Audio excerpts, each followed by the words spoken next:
right to left, white trim on those uniforms. It's low and short, and it's fielded at the 20. Makes a move upfield. There's Casey Giesenhagen. Makes it to about the 28.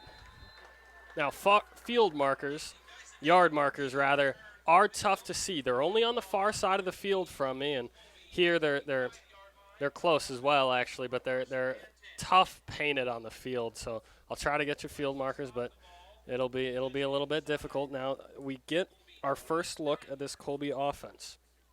They were held to just 7 points last week against the Dragons. They're in white, black helmets, black pants, coming left to right in front of us here.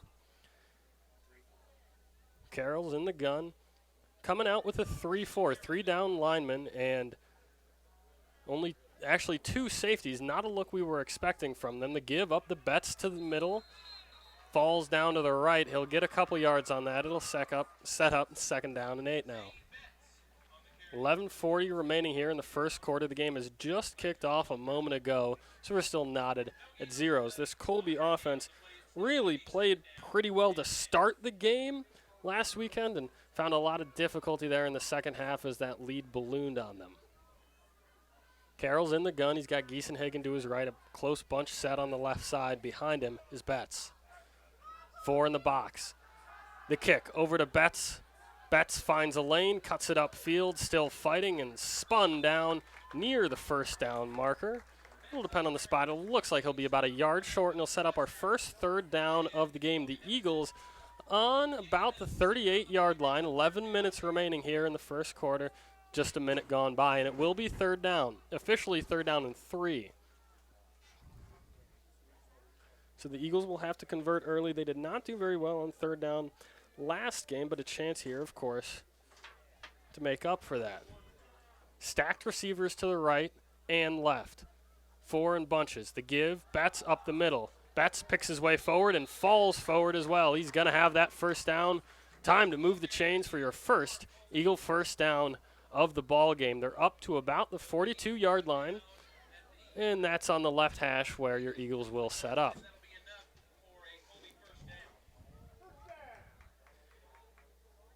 Carroll completed just 7 passes last game, 7 to 23, and obviously 23 passes thrown. They were in obvious passing situations most of the second half. Forced to drop back. Motion in the backfield. He's got Wark to his left. Now Betts behind him. 2 to his right. Now Betts motion out of the backfield. The snap, the give, Wark. No, he's going to keep it himself, and he's got a hole up the middle. A first down and more. Cuts up left.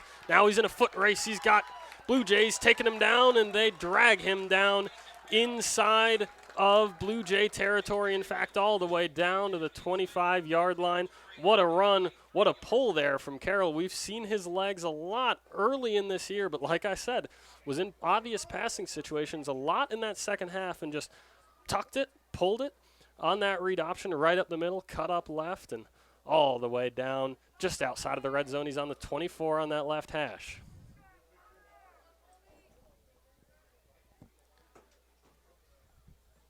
Jumbo package in front of Carroll. 2 split out to the right. Behind him is Betts. The snap, the give. Betts tries the left side. Now we'll make a cut up field, and he'll be dragged down. Oh, a late flag there. It might have been on the tackle. It looks like the defender got his hands high there. We're going to wait on the call, but perhaps a horse collar or a face mask? And it will be a face mask call. We saw Boston Tubbs, starting tight end Guy Tubbs' cousin, split out as a wideout. Of course, he ended up blocking on that play, but something we haven't seen a whole lot this year is Boston, the second Tubbs, split out here. I'm sure he'd tell you he's the first Tubbs. Bunch receivers on the right side of the formation, 1 split out left. Behind Carroll is Betts. The flip on the pitch to Betts. Betts trying to get the edge on the right side. Dragged down. Now he's going to stay on his feet, cut back upfield, and his jersey nearly came off. Tugging on that sleeve was the Blue Jay defender and nearly got him down, but wasn't able to. Bounced it inside and able to pick up a couple there. So second down now and 5. Looks like an official timeout here, but they're not stopping play. In fact, the Eagles are still huddled up, so looks like we're going. Actually, oh, no, it's just the official checking in with Betts, make sure his jersey's still on. So the run game been very good to the Eagles so far. In fact, yet to complete a pass, even attempt one. In the gun, Carroll, the snap. Here's an attempted pass. He's looking right now. He's pressured out of the pocket. He's rolling left, still rolling. Now he's going to tuck it and run and turn upfield and put his head down and fall forward. He's inside of the 10. Our first trip to the Adams Bank red zone of this ball game. That'll be another first down for the Eagles. This offense is moving, and boy, Eagles fans, I'm sure you waited. You had to wait nearly 2 weeks to see this offense move. It only really had a couple of smooth drives. And for the Blue Jays offense, nothing new. They've given up big numbers in their first 2 ball games. 2 in the backfield next to Carroll. The give is to Betts. Betts tries the left side. Oh, he's going to go into the nest. The Eagle finds home. Betts tries the left side with great success. Boy, he owned the ground attack all drive long, all the way up the field. The Eagles go, and Betts finds the end zone to draw first blood. 6-0 now in favor of the visiting Eagles. 8:05 remaining here in this first quarter. Out will check Carroll, and here comes Taden Fiken. Interesting story in this season. He wasn't really out there kicking that first game. A lot of 2-point try attempts for him, but now he's backing up, and it looks like that's Braden Foss in there to hold. The snap is high, but the hold good. The kick, no good. Over the left upright. Boy, I'll tell you what. Looked real close from up here, and those goalposts are awful short. If you got the college goalposts in your mind, they're a lot shorter than that. But your Eagles up 6-0, 8:05 remaining in the first quarter.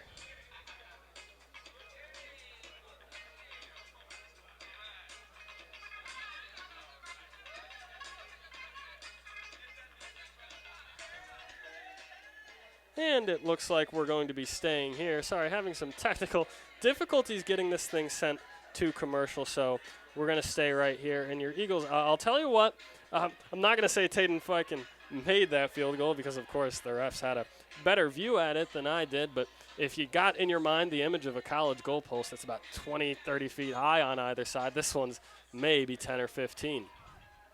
Now it'll be the Eagles, and Fiken, after missing that extra point, will be out now to kick off. His first kickoff of the game, of course, it was the Blue Jays that deferred and ended up kicking off to open up this ball game.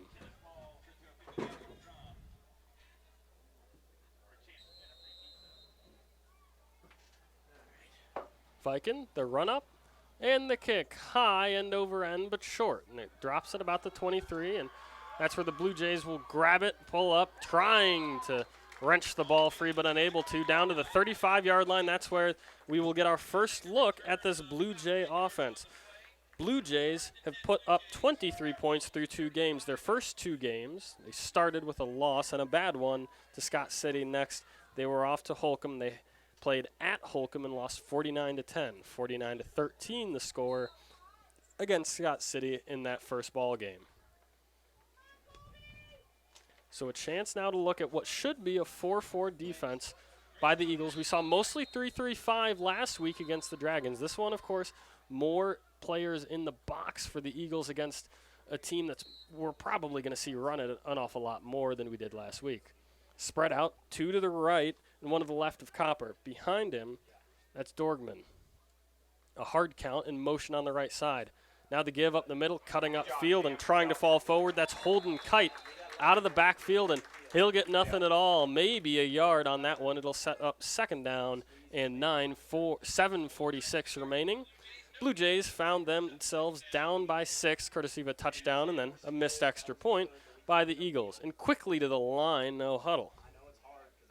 Copper's in the gun, 2 to the left, 2 to the right. They're spread out. This is exactly what Coach Casey Flax told us. And they fake the give, and now they're going to run. Copper will be swarmed to by Eagles.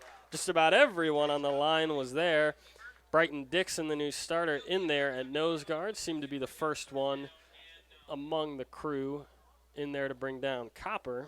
that will not be the last time we see him running the ball today. He's quick with those feet, and they rely on him improvising for a lot of this offense.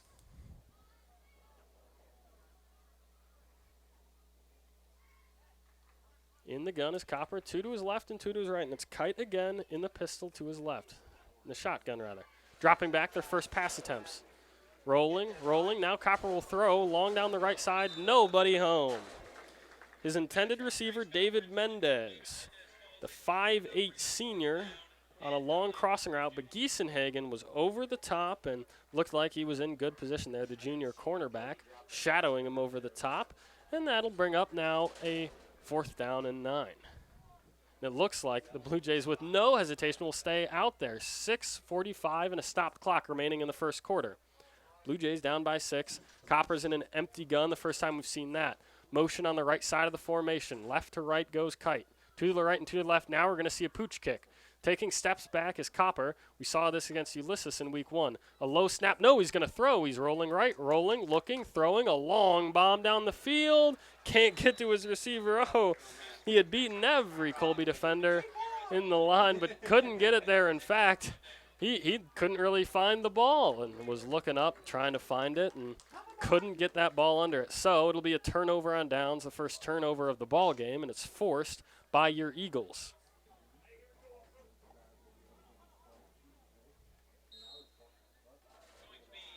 So the Cimarron BlueJays will turn the ball over on downs. Taking over are the Eagles. 6:38 remaining in the first quarter. Eagles a 6-point lead and great territory for them to start. They're on the 36-yard line. Right in the middle of the field. 2 to the right and 2 to the left for Carroll. Dropping back to pass. He's looking left. He's got lots of time. He's going to throw it short over the right side. He's got Giesenhagen. Turns it upfield for a quick run. Down into the red zone goes Giesenhagen, running over a man and falling forward. And they're going to give him right on that line, the 19-yard line, and into the Adams Bank red zone for the first time here today. Go this Eagles offense. They're going to set up on the right hash on the 19-yard line. He had all kinds of time, and we're going to see a lot of players in the box here for the Blue Jays, probably at least to start this ball game, but only 3 down linemen again on this play, and that's why they didn't get a whole lot of pressure. A jumbo package in front of Carroll, motion, Fosco's right to left, and a penalty, and we're going to see what this is.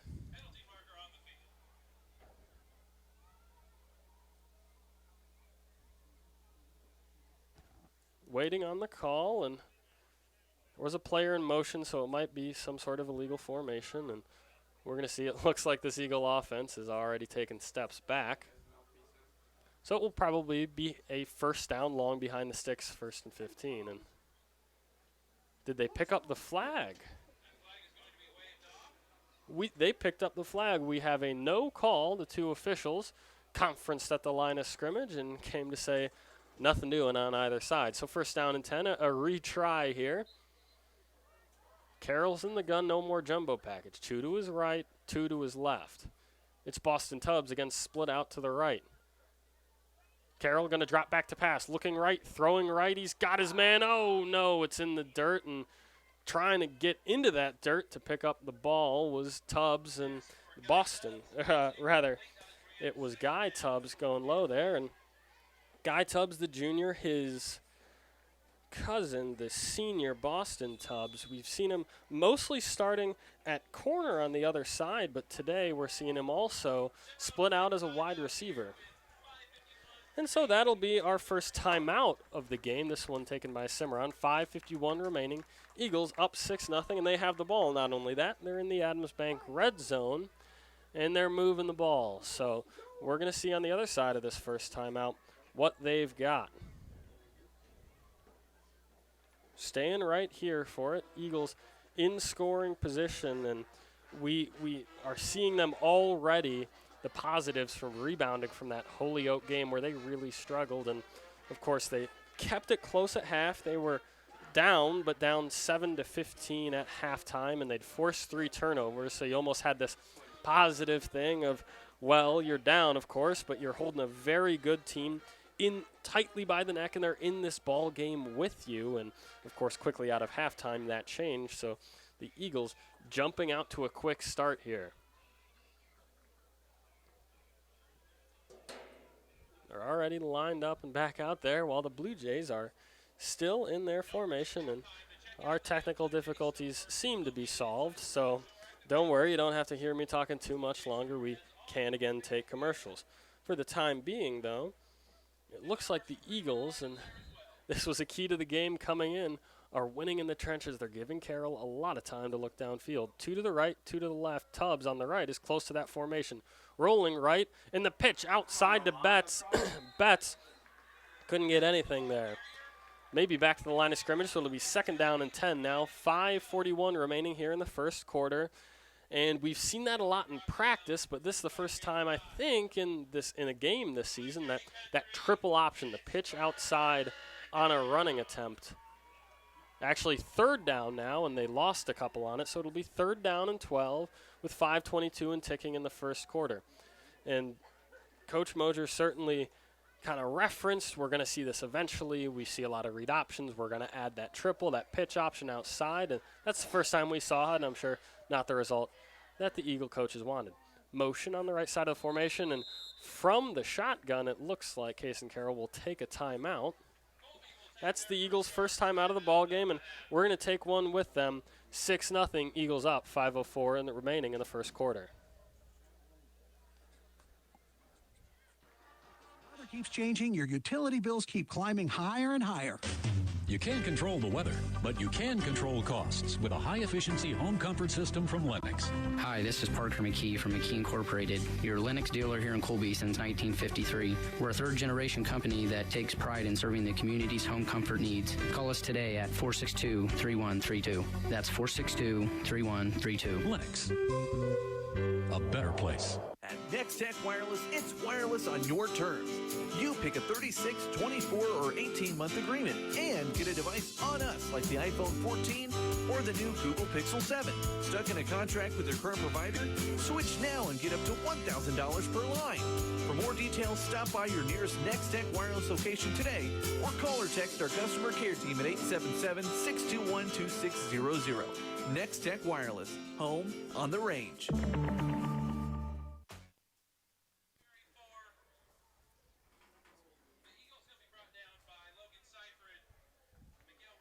And we're back at Cimarron High School where the Eagles attempted a 3rd down, and we're waiting on the flag.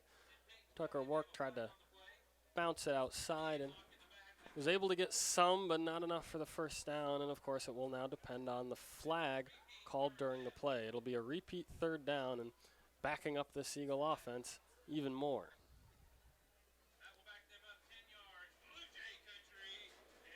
And usually when those runs bounce outside, that's when you're going to see exactly what we saw, which was a holding. And so now it's 3rd down and very long once again. In the gun, an empty set is Carroll. 3 to his left and 2 to his right. 1 Tubbs, 1 Foss to his right, and they're a jump off sides. Hard count seemed to work for Carroll, and that's 5 free yards right back, making this 3rd down an awful lot easier. Well, not awful lot easier. You're still behind the sticks. It'll be about 3rd down and 11, 4:31 remaining in the first quarter. Your Eagles have a 6-point lead. In the gun, again, empty as Carroll. Looks like the same formation. 3 in a bunch to his left and 2 to his right. The snap, looking, now throwing to the end zone on the right side. Jump ball just shy of the end zone. Incomplete. Looks like that ball hit the dirt. Oh, more dirty laundry on the field. Holding again against the Eagles, so another 3rd down, unless they might decline it, and looks like they will. Probably the right call there. We're still waiting, and yes, it looks like they will decline it, so instead of taking what would have been 10 yards back and a redone 3rd down for the 3rd time, we're now going to see a 4th down, so you got to trade and, put on your coach's cap for a moment. Do you want 4th and 11 or 3rd and 20? And really, at the end of the day, that comes down to, do you want to keep them out of field goal range? And it looks like Blue Jays, Casey Flax made the right decision. No field goal in order. On is the offense for a 4th down try. The Eagles, there's Carroll in the gun. Corrals the snap. Pressure in his face, and down he goes. Looked like he was going to get it off for a moment, but held onto the ball, and down he goes for a sack. So it'll be a trading of turnover on downs. The Blue Jays turn the ball over on 4th and gave it to the Eagles, who drove for a moment down into the Adams Bank red zone and then turned the ball over, gave it right back to the Eagles. And so it'll be on the 20-yard line, 30-yard line rather, that on the left hash that these Blue Jays will set up. This is the second time we're seeing this offense, and we really didn't see a whole lot of anything on that first time. Corralling easily these Blue Jays, and they're not a very high-flying offense, but keeping those rushers in their lanes is the big part. Copper's now in the gun, and this is exactly what Casey flags, and a timeout, this one taken by Cimarron. That'll be their second timeout already, so 4:12 remaining in the first quarter. We're going to stay here. 6 timeouts, of course, total for a half, 3 apiece on either side, and we've already used 3. We're not even done with the first quarter. Usually, not always, of course, but usually, your head coaches want to try to keep those. You don't burn them if you don't have to, and you definitely don't burn one on after a turnover when you got all kinds of time to have set up your offense. You try to save them for the end of the half when you might need a 2-minute offense, as your Eagles call it, the NASCAR offense, as fast as it can move. Talked about it a little bit, but we're going to see a 4-4 most of this game from the Eagles. That's 4 down linemen, 4 linebackers behind them. But knowing that the Blue Jays are going to spread out wide to try to run this ball, and that'll keep the linebackers as far out of their box as they can possibly get them. Copper in the shotgun. He's got 2 to his right, 2 spread out to his left. Claps, now he's got it. Now he's rolling right. He's got pressure on him. He throws, and he's got his man. Shy of a first down. They'll pick up about 5 on it. But that is the first completion of the ball game. He gets it out to David Mendez. He was on the receiving end of a targeted pass earlier on the first drive from the Blue Jays, but that one fell incomplete, and we have our first completion of this ball game from the Blue Jays. They're now up to the 35-yard line, 3:45 remaining, down by 6-6-0. 2 receivers stacked to the left, 2 spread out to the right, and Holden Kite in the gun next to a motion. Right to left goes one of those receivers. He fakes the pitch to that receiver, and he's going to come upfield and fall forward, and he's going to have enough for a first down. That's Trace Copper. He leads them from the quarterback position in rushing yards. Not only that, he leads them by a leg and a half. He's up by about 120 yards over any other rusher on this Blue Jays offense, even their running back.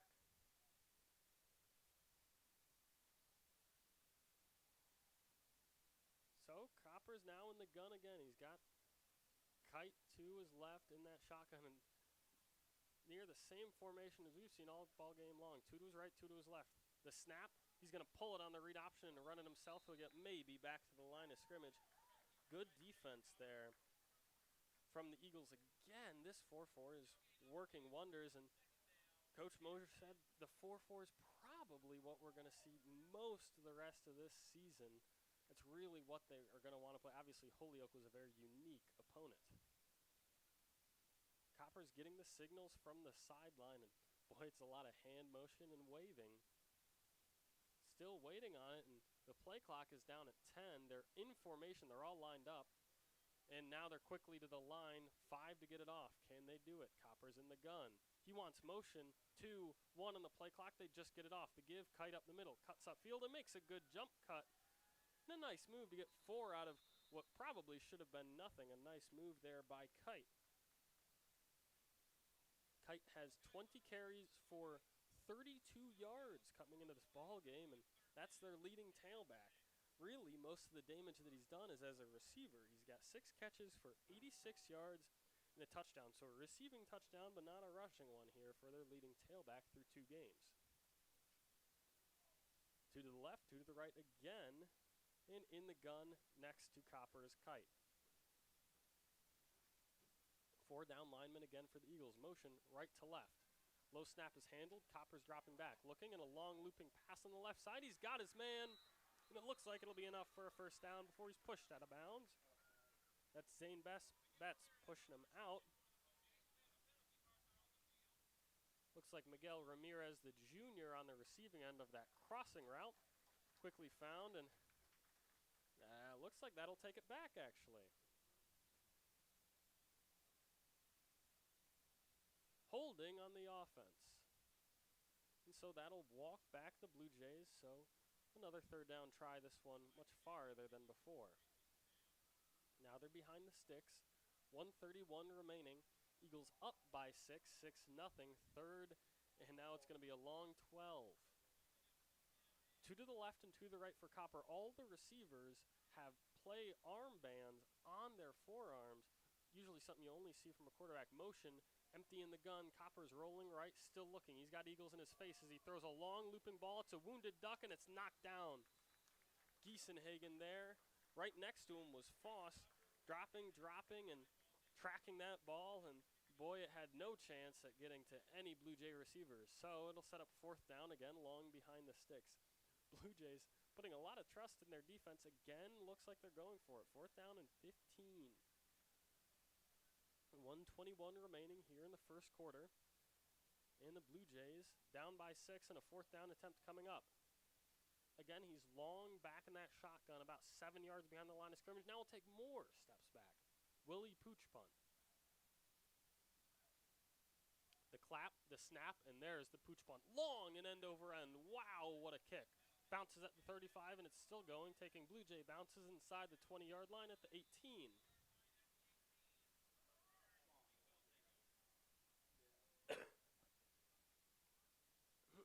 Not something that you might expect, but Trace Copper was actually second team last year, all GWAC. Not only that, though, he was also second team not only as a DB, not as a quarterback, but Trace Copper, the starting quarterback for the Blue Jays, also second team as a punter and a kicker, and he shows you why right there. On the 20-yard line, 1:31 remaining, Eagles a 6-point lead in the ball. First down and 10. Carroll's got it, fakes the give, and he's going to run it up the middle and grabbed quickly and taken down quickly. Maybe got back to the line of scrimmage. Looks like that's about exactly what he got.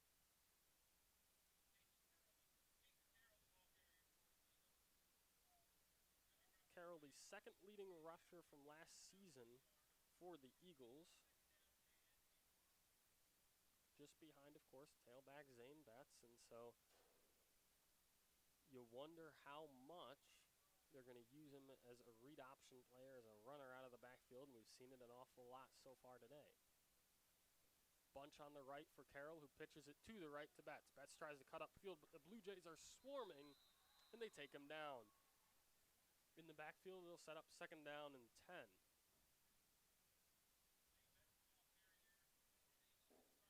I'll tell you what, for a formation with only 3 down linemen, they're swarming to this ball awful quickly. Obviously, when you play that 3-5 or something with not too many down linemen, usually what you're going to see is so many players off the ball that it's simple math. Harder for them to get to the line of scrimmage, but they're doing a good job defensively so far.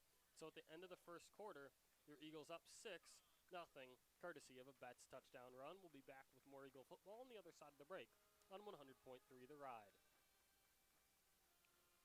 Affect everyone. It pays no attention to age, body type, or gender. This is Dr. Kristen Parker with Northwest Kansas Chiropractic. We treat patients of all ages from infants to the elderly using tried and true traditional techniques and our constantly updated advanced technology. I see pregnancy patients on a regular basis as well, with safe treatments that often bring much needed comfort. Effective, comfortable, and professional care for all.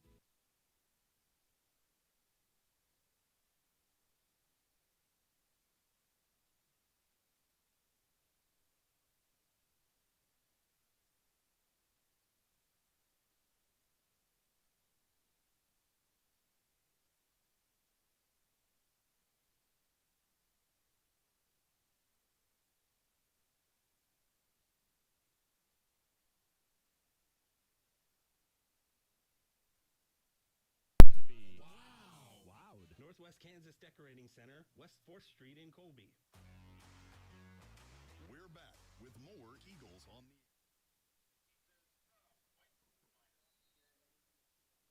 Start of the second quarter here, your Eagles are on the right hash, and it'll be a long third down and 9 from their own 20-yard line. They're up 6-0 over Cimarron. 3 to the right and 1 to the left. Cimarron. Here's Carroll looking right, long right. A throw for Giesenhagen will fall incomplete. That'll set up 4th down and long deep in their own territory. We've seen 2 4th downs, 3 4th downs actually, 2 from Cimarron and 1 from Colby so far today. There is a flag on the field. We'll wait on that call. But all 4th downs have been attempted so far, and all have resulted in turnovers on downs.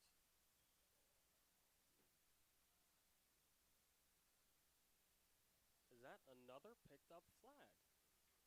4th down and 9, and so we're going to see Giesenhagen with his heels on the back of the end zone, and he's going to have to punt from there. We've seen him as a relatively effective punter so far in the first 2 games this season. The high snap is handled. The kick, oh, he barely got it off, but he did indeed, and it bounces at the 50. There's no returner for the Blue Jays, so it keeps taking an Eagle bounce all the way to the 38. And on their own 38 on the left hash is where the Blue Jays offense will again set up. So a turnover on downs is traded for a turnover on downs, which is traded for a pooch punt and then a true punt from the Eagles. And so now we're left with the Blue Jays down by 6 with 11:45 remaining, 15 seconds here in the second, gone by rather, in the second quarter. So 1st down and 10 for your Blue Jays.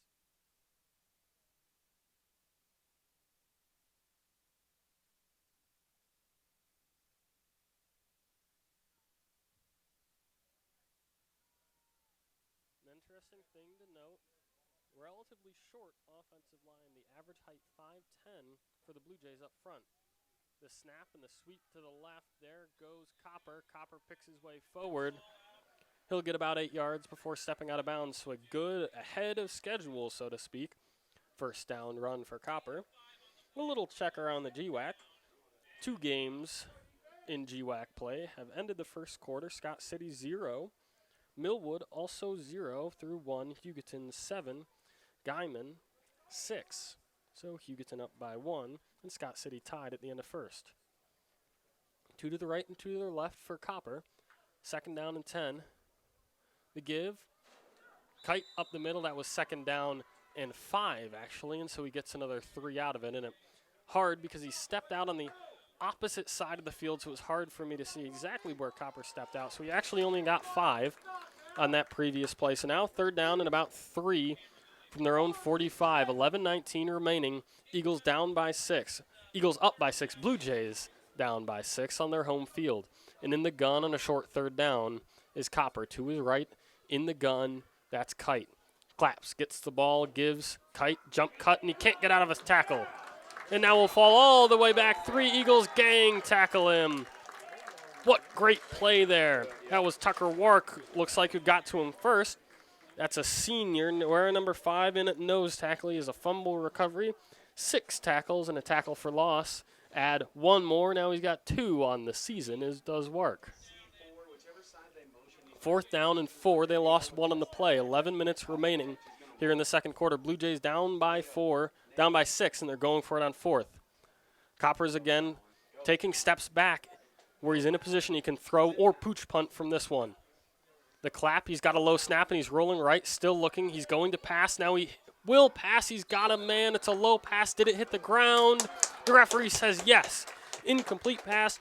David Mendez was there. The throw was there, but just a little low, and trying to scoop it off of the dirt was Mendez, unable to do so. And so that goes incomplete. A turnover on downs. And so the Eagles offense will take over.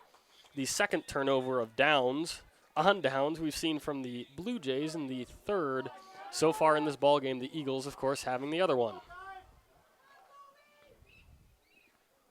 So now the Eagles offense will take over in plus territory once again. Last time they set up in plus territory, were unable to do anything with it. 44-yard line on the right hash of the Blue Jays. In the gun is Carroll. The snap, the give, up the middle, and now cutting it left goes Betts. He's got a hole, a 1st down, and more. Offensive line finding their smooth play once again and pushing forward. That will indeed move the sticks. So 10:07 remaining in the second quarter. Eagles up by 6 with the ball. And a great run on 1st down. Betts has your only score of the ball game on about an 8-yard run that rolled out to the left side, and he walked in standing up. 1 to the right and 2 to the left for Carroll. He's in the gun. Betts behind him. The snap. The give up the middle goes Betts again, bowling over Blue Jays, and he'll fall forward for about a gain of 5. They'd really like to lean on this run game as much as they can. Obviously, in that game against Holyoke, the run game really got bottled up an awful lot, even though they were going against 3 down linemen most of that ball game. Second down and 5 from the middle of the field on the opposing 30. 2, blanketing Carroll on the left and the right. It's Betts and Work. The give is to Betts. Up the middle he goes again. Boy, his energy is undying, and he'll be right near the first down marker. And that first down marker, sitting at about the 25, they'll give it to him because he got to the 24. That's where the ball will be marked. So on the edge is the Adams Bank red zone once again. These Eagles are driving. They had a nice drive going one drive ago, but came up a little bit short, suddenly got stalled, and ended up having to go for it on 4th and turn the ball over on downs. And the gun is Carroll. The give, the third straight time to Betts. Cuts it over to the left side and dragged down by Blue Jays as he falls forward. Lean on this kid. He runs like he hates the ground. Betts, an excellent back for the Eagles, and they're going to that well. He's delivering. 8:47 remaining. Eagles up by 6 here in the first half. They're moving the sticks. They'll give them just enough for a first down. And once again, a trip to the Adams Bank red zone. On the left hash, on the 12-yard lines where they'll set up. To the left in the backfield is Wark. To the right, Betts. One receiver split out left, 2 to the right. The give up the middle. That's Wark. Wark falls forward, and he'll get a couple out of that one. Looked like a quick draw on that one. Carroll faked the pass after indeed giving it up the middle to Wark to try to throw those linebackers off for a moment. We're at 8:10 and ticking here, remaining in the first half, 6-0. Eagles up by 6, courtesy of a Betts touchdown run, and Betts once again toting the ball here on this drive, and boy, he's doing an excellent job moving this Eagle offense forward. Carroll in the gun, bunch set on the right side of the formation, Betts behind him. The pitch outside on the right is Betts. Betts tries to cut it back upfield, and that's about the 3rd time they've tried that pitch to the strong side of the formation where the bunch is. So you got 3 receivers clustered close to the line of scrimmage, and you're hoping that they can get out there quickly and be edge blockers, and that's been ineffective the 2 or 3 times that they've tried it. So are they in danger, the Eagles, of once again stalling out on a red zone drive? 3rd down and real long. This will be actually 3rd down and all the way back to 15, so that's really lost 5 in about that play. 7:11 remaining in the second quarter. Eagles up by 6, a big 3rd down for them. Can they add to their lead? Betts behind Carroll. He's got 2 left and 2 right. A whistle will stop the play, and down goes a flag.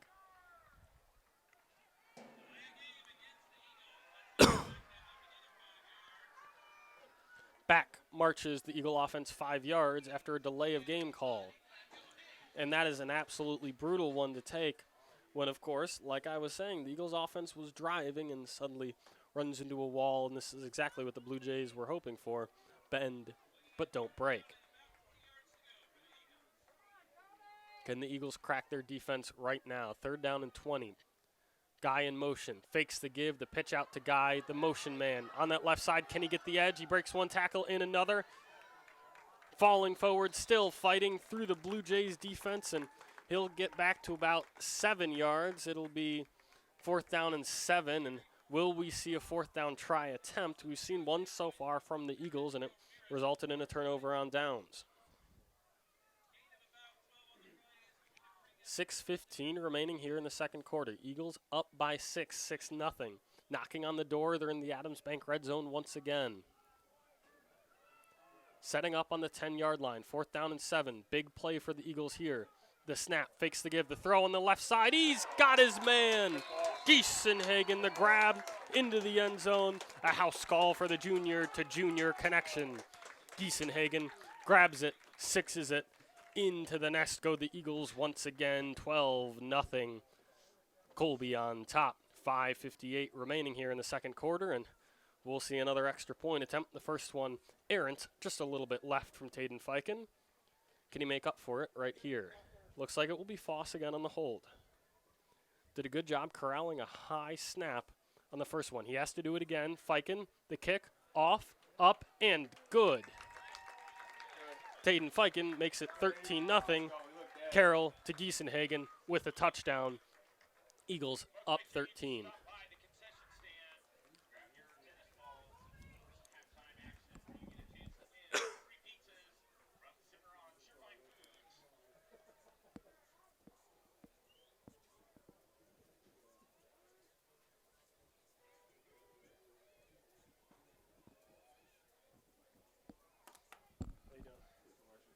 Quick commercial, man. These are the ones during the game are about a minute long, so it's exciting. It's the first ad just finished, and then this is the second one, and this is the we're back with more Eagle football.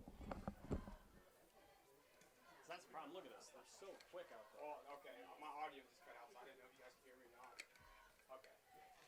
They're a lot more than just your hometown pharmacy. Stop by now through August to take advantage of this hot summer sale before it's too late at Palace Drugstore, your local Hallmark store at 460 North Franklin in Colby. Summer hours open to 5.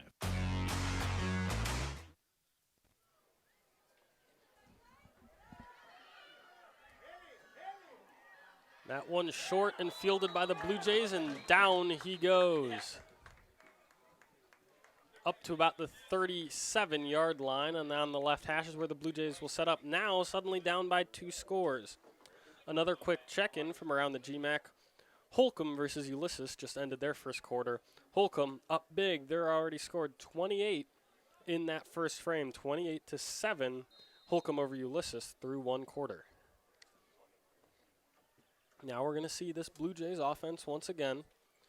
They've turned it over on down twice and punted. Actually, turned it over on downs 3 times and punted once. Have the Blue Jays so far, so very unsuccessful so far. Can they crack through this Eagle defense that swarmed the ball so well? In the gun alone is Copper. Copper fakes the give. Now he's going to run along that left side. Tries to cut it upfield. Nothing doing at all. He'll give him about 2 yards in the play on that left hash. The motion man from the left side, it looks like he started his motion late and got there late. So when Copper went to fake it to him, the play was all out of whack. And that's not something that Coach Casey Flax for the Blue Jays has seen a whole lot. He really trusts his quarterback with kind of being, quote, the field manager out there. The field manager is alone in the gun. Motion from left to right, the pitch to the motion man. He's going to cut it upfield. Can he get anything at all? Yes, he can break 1 tackle, but that's it. He'll get 1 yard on it. That's Braden Foss coming downhill to grab it, and it looks like Betts had a shot at it. Couldn't quite get him, but he turned him outside and right into Foss, who came down from his safety position. Foss, second team all GWAC.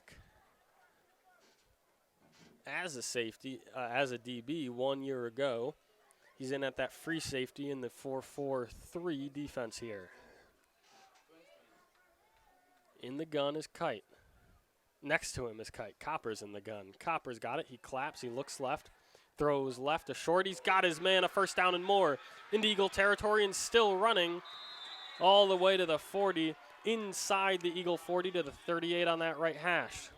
The first big completion we've seen from this Blue Jays offense, and it gets the light under the crowd going, and not a sparse crowd here in Cimarron for their home crowd, and plenty of Eagles have traveled to watch the game as well, but finally the Blue Jays a chance to cheer.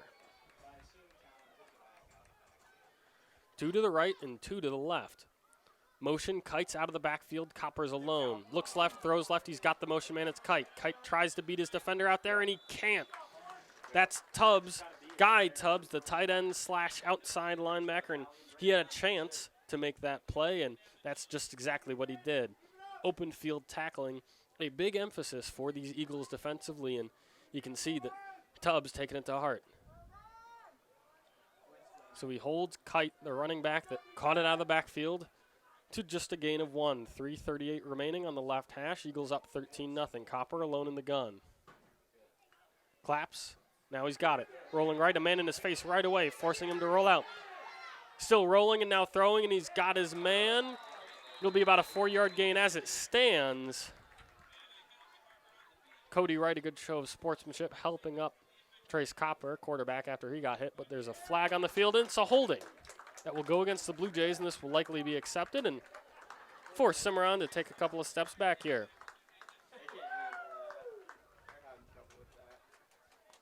Couldn't quite tell who that was pressuring him out of the backfield. It looked like Kai Lanning, perhaps, 51, was rolling him all the way out right, forced right away to throw. And we know that he's comfortable doing that. He's quite fast, this Copper. He's in the gun. 2 stacked right, 2 stacked left as the receivers, and they're trying to spread out this Eagle offense. In the gun next to Copper is Kite. 3:13 remaining here in the first half. The clap, now he's looking left, throwing left. He's got his man. Was it knocked out of his hands? Foss with a hard hit right after contact. Refs say he held on. Inside the 40 and back to the original line of scrimmage, so the third down's a lot more manageable. It was 2nd and 19. Now it's 3rd down and 10 on that left hash. 2:45 remaining, 13-0, the lead for the Eagles. They're looking to get a stop right now on these Blue Jays, who so far have treated just about everything as 4th down territory. 4 down linemen. Eagles faithful getting loud. Copper, the snap, looking left, stepping up in the pocket. He's flushed and he's going to throw on the run. Too high. Too tall for his intended target. It looked like Peyton Dye out there, who has no catches on the season. In fact, Peyton Dye, the would-be receiver, has more catches defensively than he does offensively. He's got 0 as a receiver, but he's got a pick 6 as a DB. Dangerous on both sides of the ball, but couldn't make the connection there, so it'll be 4th down and 10 now. 2:22 exactly remaining, 13-point lead for the Eagles. Copper's in the gun, motion left to the right side of his formation. Now a couple steps back, we've seen him do this all day long, and motion again. 3-2 on the play clock. They got it off, rolling right and looking to throw. Copper flush, throwing on the run, tipped ball, out of bounds. It's caught at the last moment, but after falling out of bounds. So that'll be yet another turnover on downs. Boy, this Eagle offense has stepped up and done everything it's needed to so far. That's the 3rd turnover on downs, rather perhaps the 4th that we've seen so far today. And so the Eagles offense will once again take over after a turnover on downs. They've got 2:14 remaining and 2 timeouts, so a chance to use what they like to call their NASCAR offense, as fast as they can go. They're on their own 38-yard line on the left hash. Carroll's in the gun, Betts behind him, 2 right, 2 left for him. Carroll leans in, wants it, now he's got it. The give, Betts up the middle, will get nothing at all. In fact, I don't think he got back to the line of scrimmage. Great rally defensively from the Blue Jays to start off this drive. 2:03 remaining, 13-point lead for the Eagles. Actually, they will give him the line of scrimmage. No, about a half-yard back, so it'll be 2nd down officially in 11, and opening that drive with a run, an interesting choice here, as now the clock ticking, but perhaps making sure that the Blue Jays get no shot at it if, of course, this drive doesn't work out. 2 receivers stacked right, 2 stacked left. The throw on the right side, it's a screen. It gets it outside to Foss. Foss tries to make one man miss, and he can't. He'll fall forward for about 4 yards, but it'll set up a long 3rd down attempt. 90 seconds remaining and ticking for the Eagles, who have a 13-point lead here in the first half.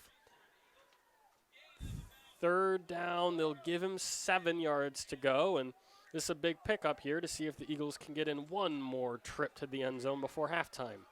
Carroll's in the gun, Betts behind him. 4 receivers in routes. Dropping back, looking, it's a long ball over the middle of the field. Foss is under it. Can he get there? Yes, he can. He's got it. Running free. He's going to 6 this one all the way to the house. Carroll to Foss, another junior to junior connection. First to Giesenhagen, this one to Foss. Foss, give that man 6 points, a house call for Braden Foss. 1:01 remaining here in this first half, and what a way to end the half. And oh no, a flag on the field. Dirty laundry. Will this bring the play back? We're waiting still on the call. The 2 referees will conference at midfield.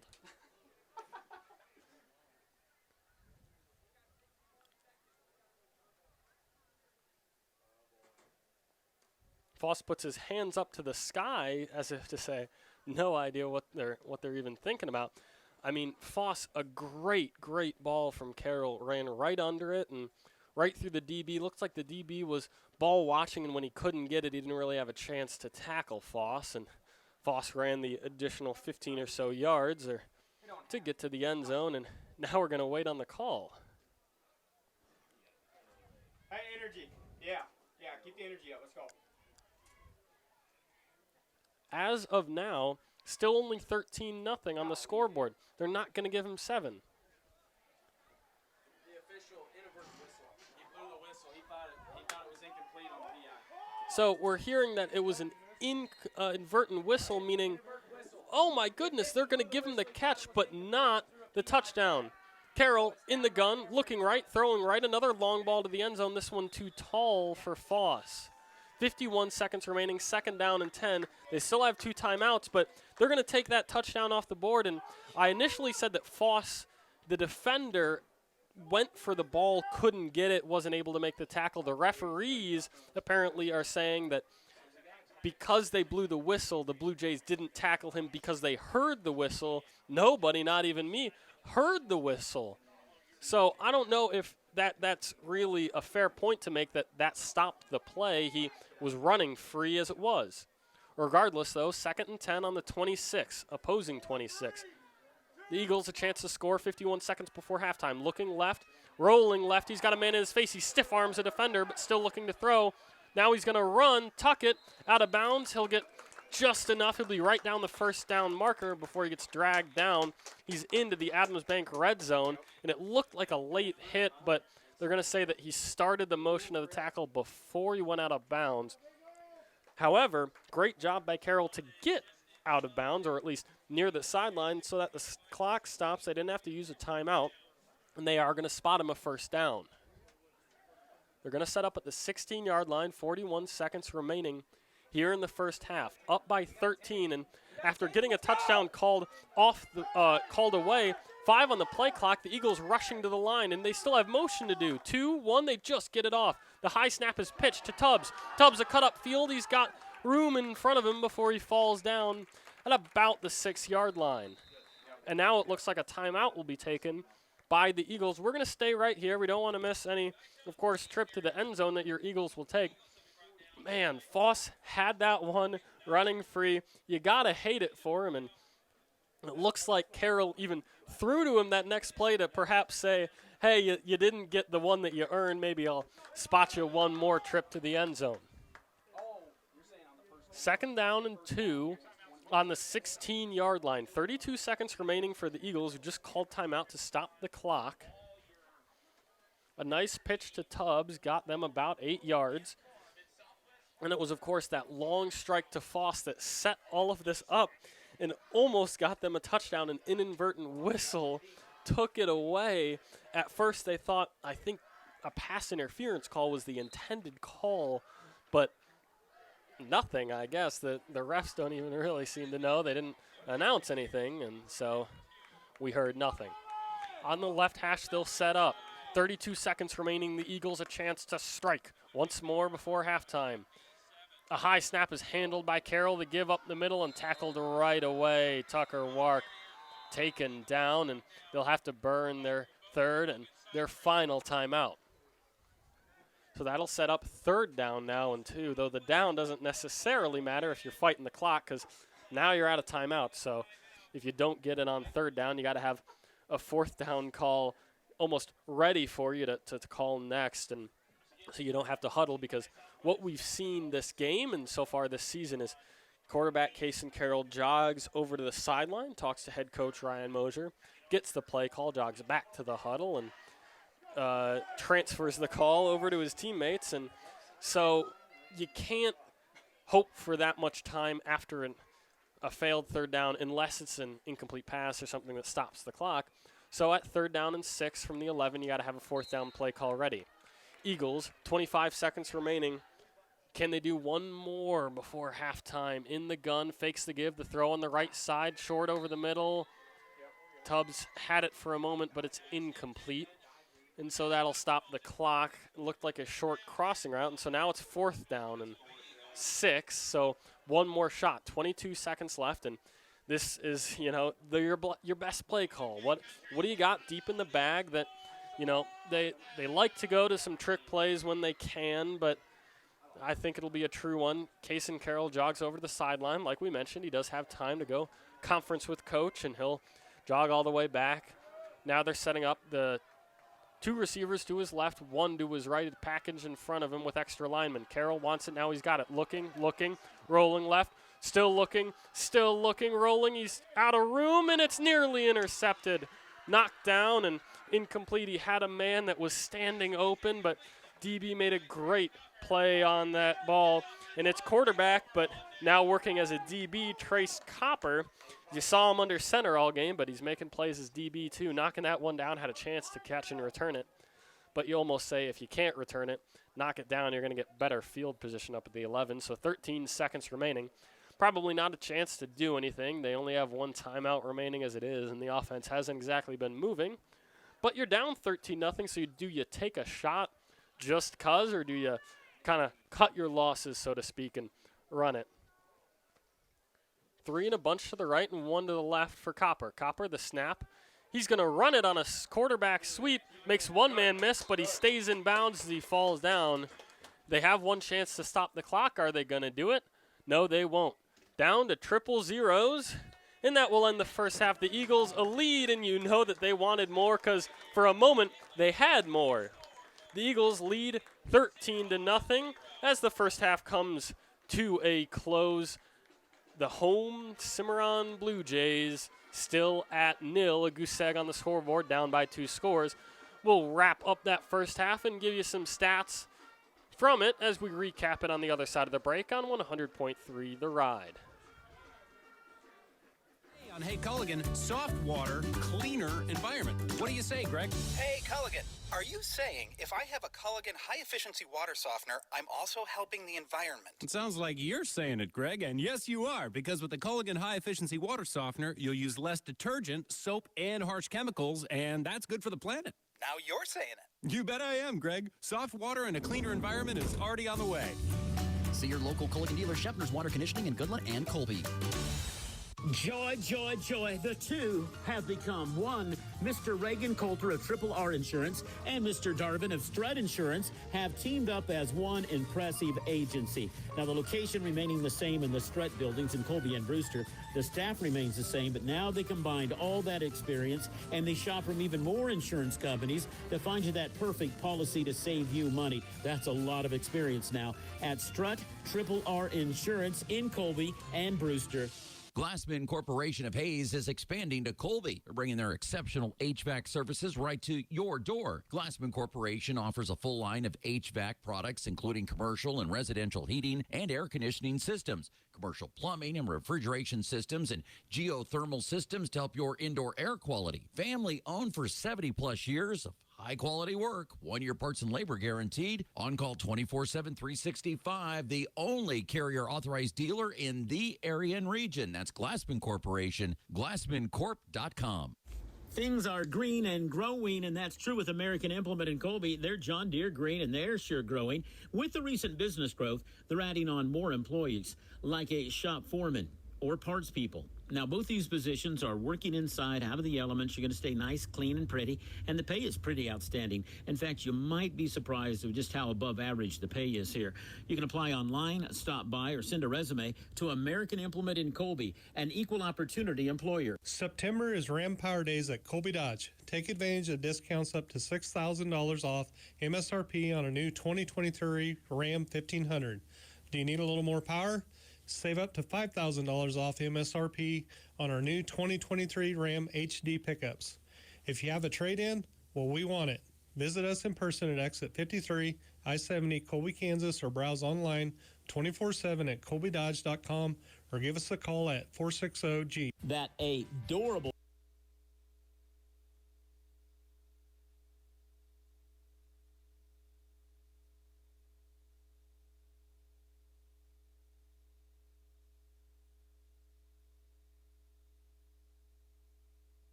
to wait and tick it down the whole 60 seconds.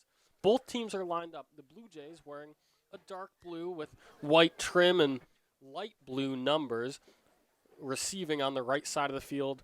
White jerseys with black numbers, black pants, and black helmets for the Eagles, kicking left to right.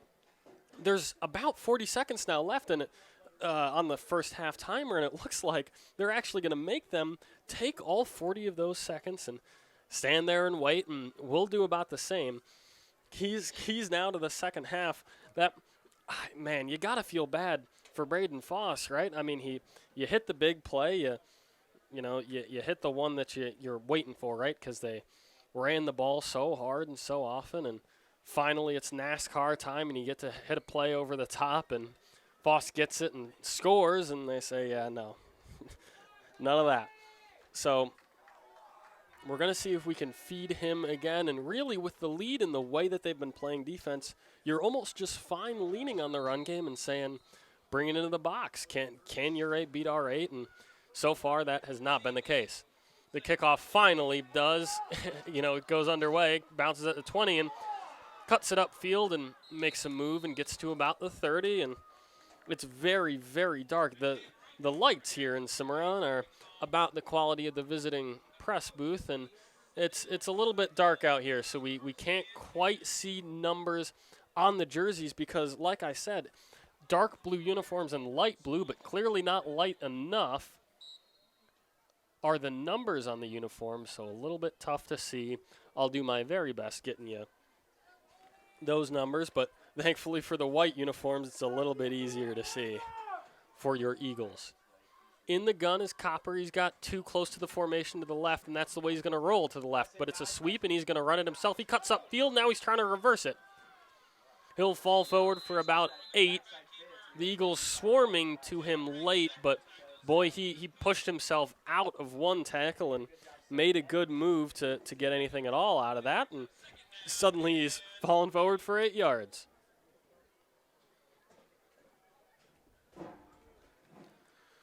So because they deferred, the Eagles will now start with the ball, and they're going to need it because they need a spark. The offense really has not looked very smooth, hasn't really done anything against this strong front, especially those front 7, in this case front 8 for the Eagles. Copper rolling right now, throwing right. He's got a man under it, but no, it's an Eagle who's going to step in front. That ball is picked off. Is that Zane Betts all the way back there in coverage? It looks like, yes, it is. Betts dropping back, the linebacker. Officially, they've got him at the will position, that weak side linebacker, and he drops all the way back into coverage. He's about 30 yards off the ball, and he makes a pick. So it's Eagle football after a turnover right out of halftime, and, if it could get any worse for the Blue Jays, I don't know, maybe that Foss touchdown counted, and that's about it.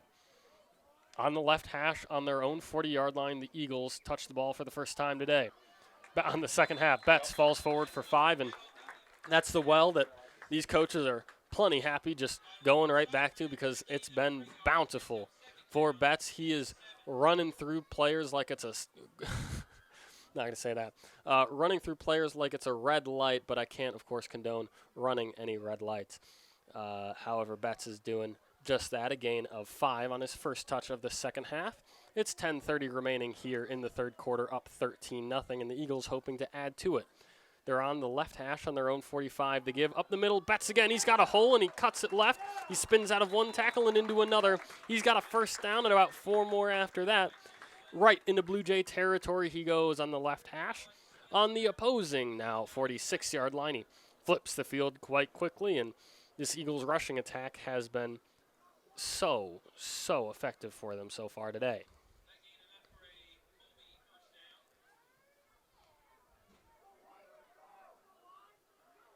Tubbs close to the line of scrimmage on the right, and looks like it's Foss close on the left. Now he's going to motion over to the left side. The pitch is to Foss, the motion man. He cuts up field and gets right back to the line of scrimmage.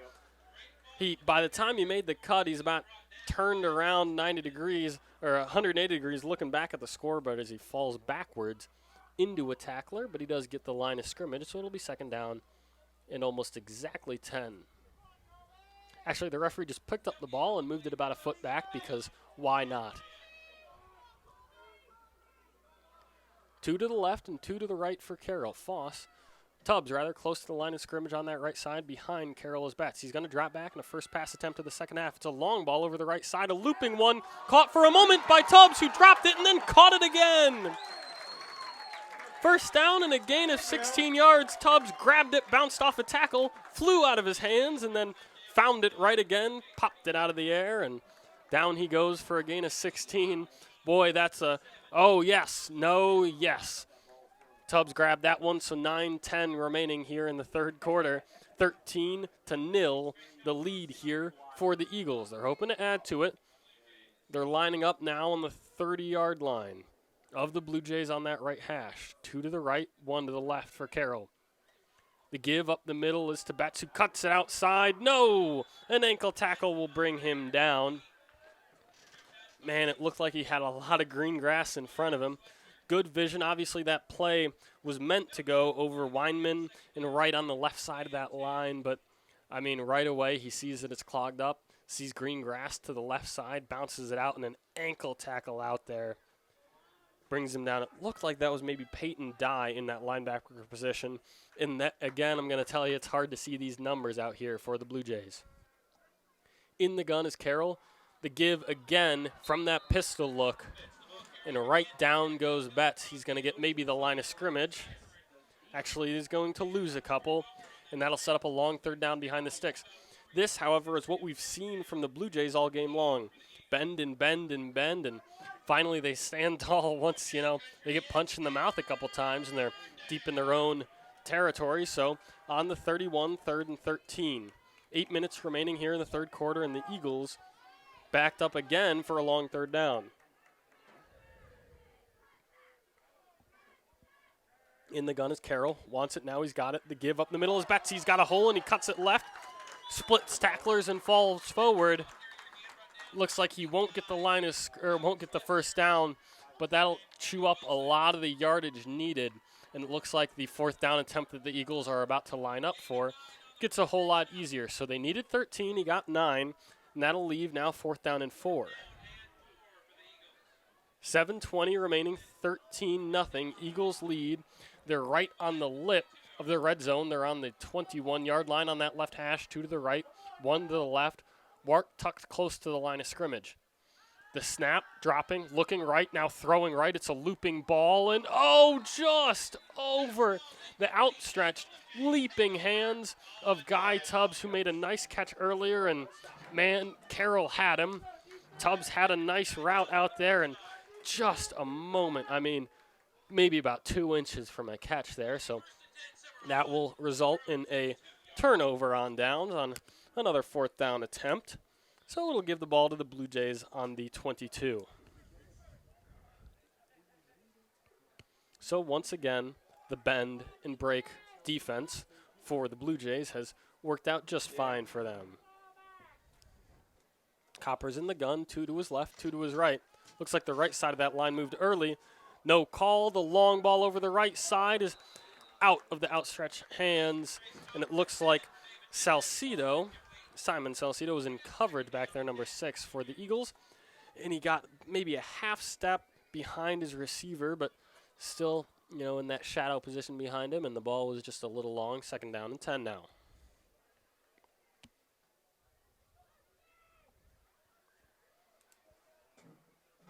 So the INT we saw on the first drive, looks like that was Betts from his linebacker position all the way back there, making a nice grab, and the Eagles, a long drive but unable to capitalize, and they give the ball right back to the Blue Jays now. Can their offense unlock anything at all? Faking the pitch and now running along the left side. The Eagles are there to swarm quickly, but he makes a cut up field, and he's got space to run, a 1st down and more. He'll pick up 17. It looks like all the Eagles were in position, but a quick, shifty little move, and all of a sudden, it's a 1st down. They'll give him a full 20 yards. All the way up to their own 40, gain of 18. 6:44 remaining, down by 13 are the home Blue Jays, looking to get a spark out of their offense. Their defense has been able to keep them just within an arm's reach of this game. rolling right, met in the backfield and taken down. Great play deep in the backfield by Brighton Dixon. He's been active in his nose guard spot, and we called, Ryan Mosier rather called it the new look 4-4 as it's broken out. We saw them play 4-4 against Ulysses. We'll break from it in game 2, but now it's back.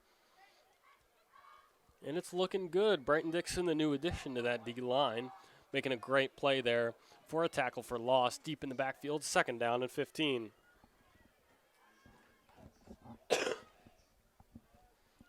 The give, Kite over the right side, makes one man miss, but can't make the 3 other Eagles that are all right there. I don't know who to credit that tackle to, because you could give it to about 4 different Eagle defenders. Looks like Taden Fiken was in there perhaps first. It'll set up a long 3rd down. 3rd down and 15, 5:33. 5:33 rather. Clearly I'm not a math major. In the booth. In the gun is Copper. He's got 2 left, 2 right. Again, we've seen this formation all day long, and to the right in the pistol is Kite. A low snap is handled. A long ball over the middle of the field. Stepping under it for almost an interception, but knocked away. Boston Tubbs right there playing the job of receiver. Could almost have called fair catch on that, but the receiver came in and did some nice DB work and knocked it away, so it'll bring up a long 4th down and 15, and it looks like another offensive attempt.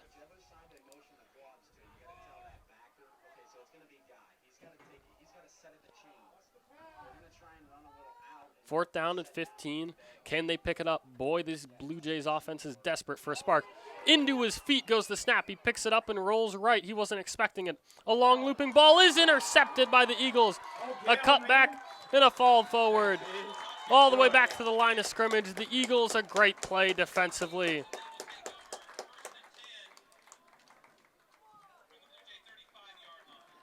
That snap was not expected at all.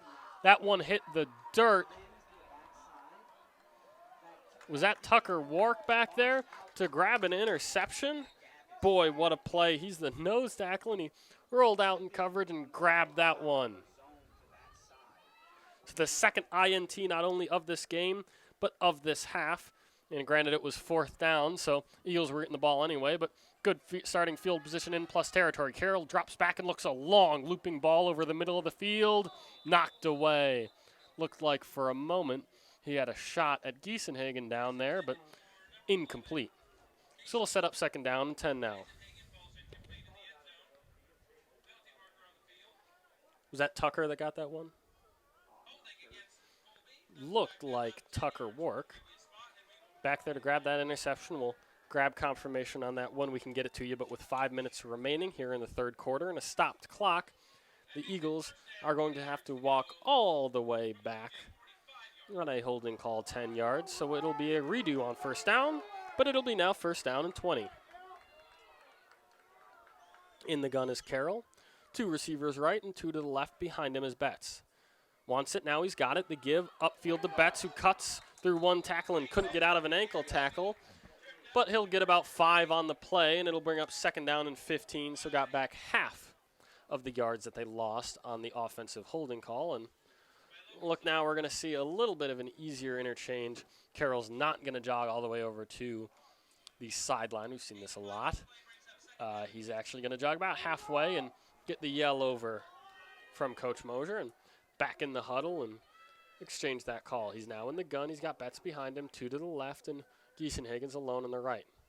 Foss, rather. The give up the middle. Betts bounces it forward and still moving and cutting it outside to the left and all the way to a 1st down. What a great run by Betts. He was tackled and bottled up and tunneled in, and suddenly he's bounced it outside and got a 1st down. Move those sticks for the Eagles.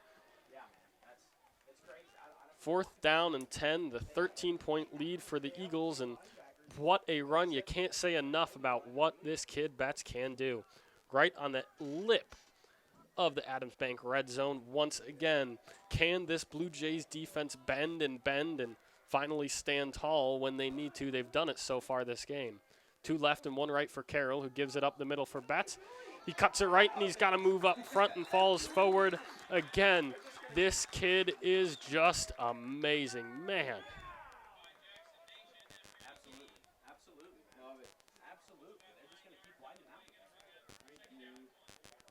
we've seen offensively from the Blue Jays this idea of wanting to spread out so that they'll spread out the defense and then run it.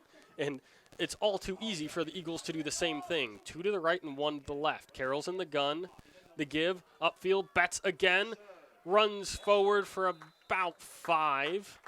It'll set up now 2nd down and just shy of goal. Actually, they'll mark him now 1st and goal. It'll give him the 9-yard line, so just about as long as you can get 1st and goal, but 1st down nonetheless. Ticking down below 3 minutes now, a 13-point lead, 13-0 for the Eagles. They're knocking on the door, though. They've knocked on that door plenty. Will it finally open? Will it finally let the Eagles into the end zone once more? A jumbo package in front of Carroll. The give up the middle goes Betts on the left side. He bounces it and falls forward. He'll get about to the 5, and so that'll set up 2nd down and goal from the 5. Betts was an all-state honorable mention last year as a junior, now as a senior. Coming into the year, said he was still holding on to that dream of playing college ball, but no offers as of yet. And boy, the way he's ran so far, especially here today against the Blue Jays, you got to think they're coming soon.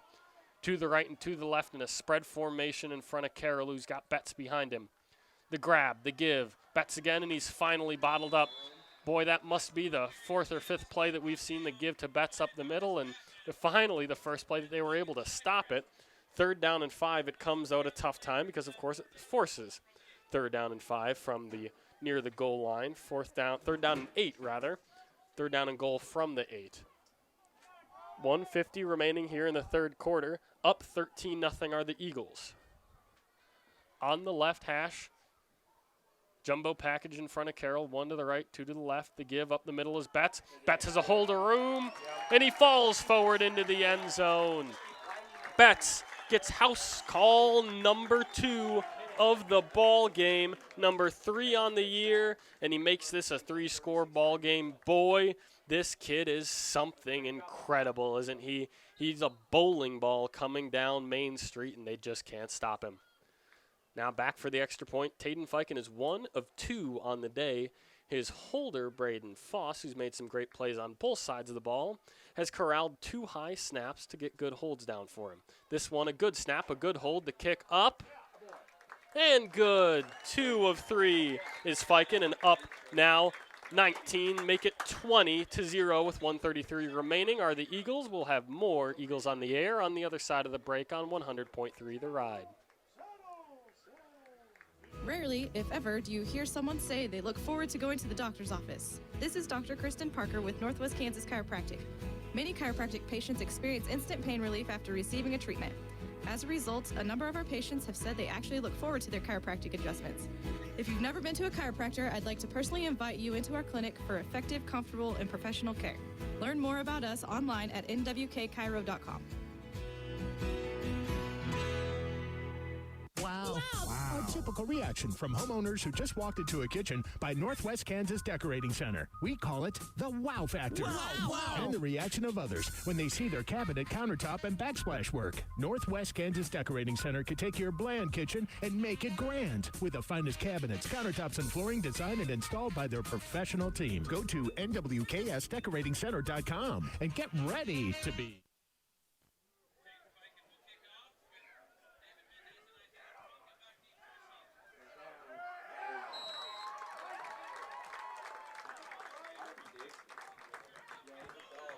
We are back with more Eagles on the air as falling forward for nothing doing. They'll get about to the 30-yard line.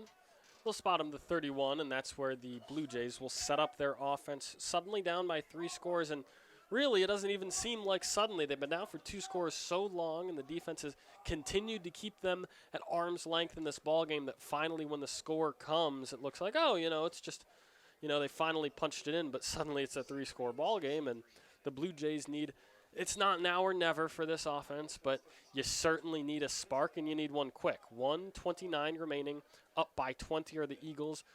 The home hosts the Blue Jays down by 3 scores, and a quick stoppage and a timeout from the Blue Jays, so we're going to take a quick timeout as well on 100.3 The Ride.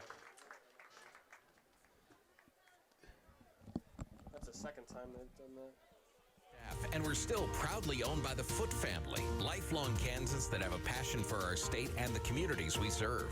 Born and raised in Kansas, our bank has always had a strong connection with the outdoors. Whether you hunt, fish, golf, ranch, farm, or just love the great outdoors, the Outdoor Bank is designed for you with multiple locations here in western Kansas. The Outdoor Bank, member FDIC. Summer is officially here, and so is Palace Drug Store's annual summer sale. Tons of items are available, from home decor to candles to kitchen and baby items. Palace Drug has it all, and the sale items will rotate throughout the summer with new items available regularly. They're a lot more than just your hometown pharmacy. Stop by now through August to take advantage of this hot summer sale before it's too late at Palace Drug Store, your local Hallmark store at 460 North Franklin in Colby. Summer hours open to 5.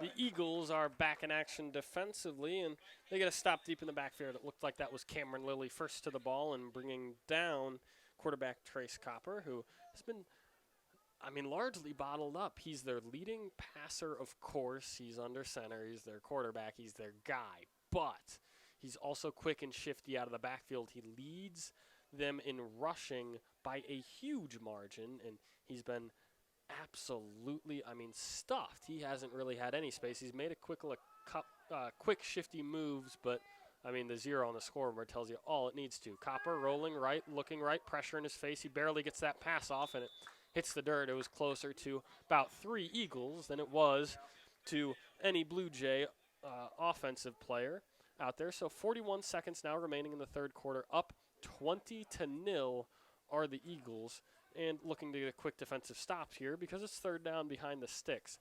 On their own 28-yard line, 3rd and 14, down 20-0 are the Blue Jays. Problem is this offense largely isn't built to come from behind. In the gun is Copper, and finally a new formation out of this offense. Motion on the right side. Out goes Kite, split out, and the pass is to the motion man Kite, who grabs it behind the line of scrimmage and falls forward maybe to the original one. Remember, they were behind the sticks, and he'll get about 4 out of that one, so it'll bring up 4th down and about 11. And yet again, these Blue Jays are going to need to convert on a long 4th down, and so far they've been largely unable to, in fact, unable to at all. 2 split out to the left and 2 to the right, but they're close on that right hash, so the inside receiver on the right's real close to the line of scrimmage. And empty in the gun is Trace Copper, the quarterback for Cimarron. And so they're going to let it hit triple zeros in the third quarter. The Eagles up 20-0. We're going to take a break on 100.3 The Ride.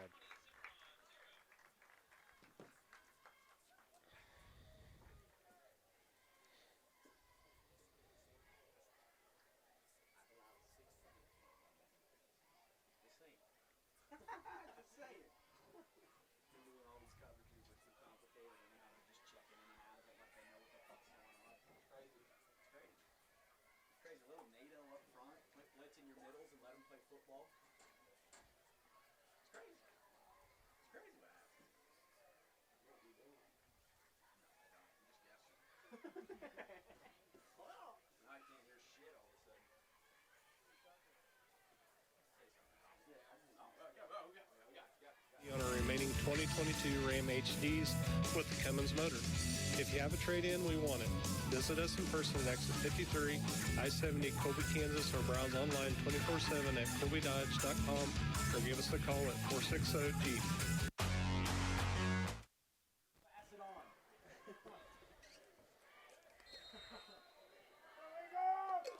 We are indeed back at Cimarron, an important 4th down to start the 4th and 12.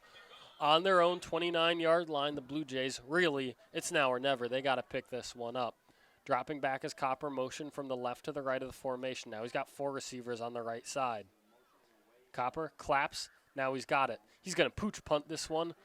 It's short and it's low, but it is taking Blue Jays bounces down inside the 35. They'll stop at about the 33. So the Eagles will set up on their own 33-yard line, and you got to think that a score here of any kind, or at the very least bleeding of the clock, puts this one away. But I got to tell you, I hate calling a game early, but the way that the Eagles defense has played, Cimarron's just got nothing. I mean, their offensive yards are darn near zero, and the Eagles are looking very, very good. A nail in the coffin here goes a long way for this offense. And they're spread out to do it. However, they've been spreading out to run so far this game, to the right and to the left for Carroll. He gives it up the middle to Betts, who makes one cut and falls forward before he's swarmed by the Eagles. He'll get about 5 out of it. Now, we talked to head coach Casey Flax for Cimarron prior to this ball game. He told us that largely what they want to do is spread the ball to run it. So they're trying to get, especially against the 4-4 of the Eagles, spread out real wide, get as few as they can in the box, and then do what they really want to do, which is run it. Largely that's been ineffective. However, the Eagles are doing a far better job of that. They're spreading receivers wide and just saying, if our 6 or 7 in the box are going to beat yours because we got Betts with the ball. It's going to be Betts with the ball again, trying the middle and falling forward. He'll be right down that first down marker, and it looks, depending on the spot like that one, is going to move the chains again. Just about the entire second half has been a clinic from this offensive line and from Betts. They're really taking their sweet time moving these chains, but it looks like the spot will give them. Wow, okay, I was going to say, they're moving the chains. The PA guy is, of course, a Cimarron man, but he was saying 3rd and short, and I was saying, I don't know about that. So it's first down. On the left hash, on their own 38. 10:54 remaining to play in this ball game. The Eagles are up 20-0, and with a new fresh set of downs, are hoping to add to it. In the gun, a high-pitched count in the give. No, he's going to fake it and keep it himself. Carroll over the left side. He'll get about 5 out of it.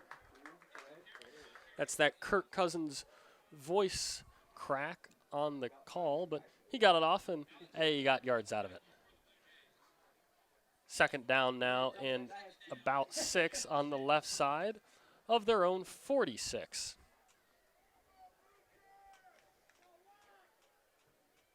Trying to salt away this win, 10:15 remaining.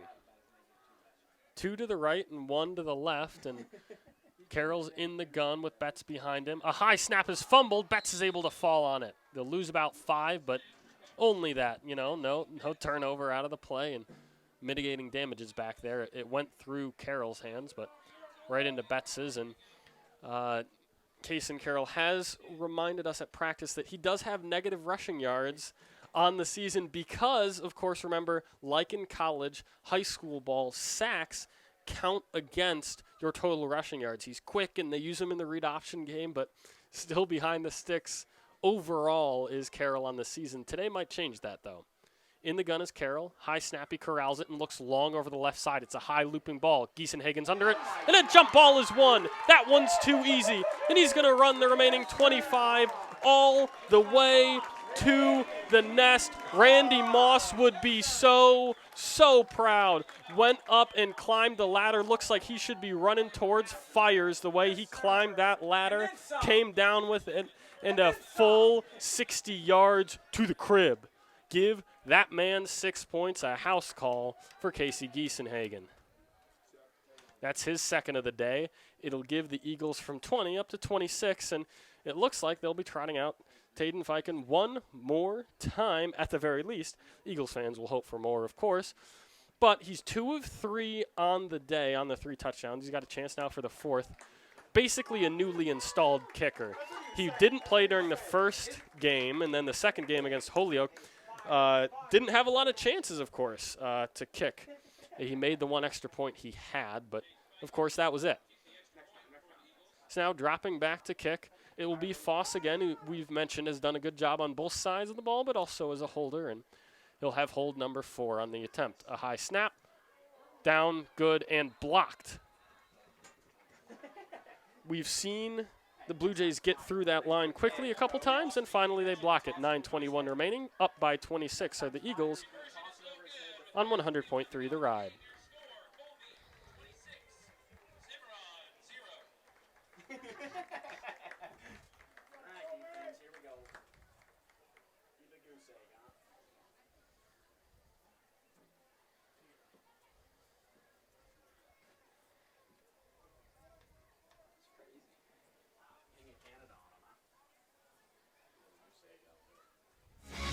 absolute taco perfection from the home of the true Taco Tuesday, Taco John's. Unwrap the original. Hello, this is J.L. Evans. If you're considering a change in banks or lenders, consider Western State Bank, your home on the range, 1750 South Range, Colby, Kansas. With Western, you'll enjoy small bank service and big bank features. You can safely send and receive payments from friends using our mobile app, transfer funds between banks, control your debit card from your phone, integrate with Apple, Samsung, or Google Pay, and enjoy personalized budgeting tools. Visit WSBKS.com to learn more and open an account online. Western State Bank, member FDIC.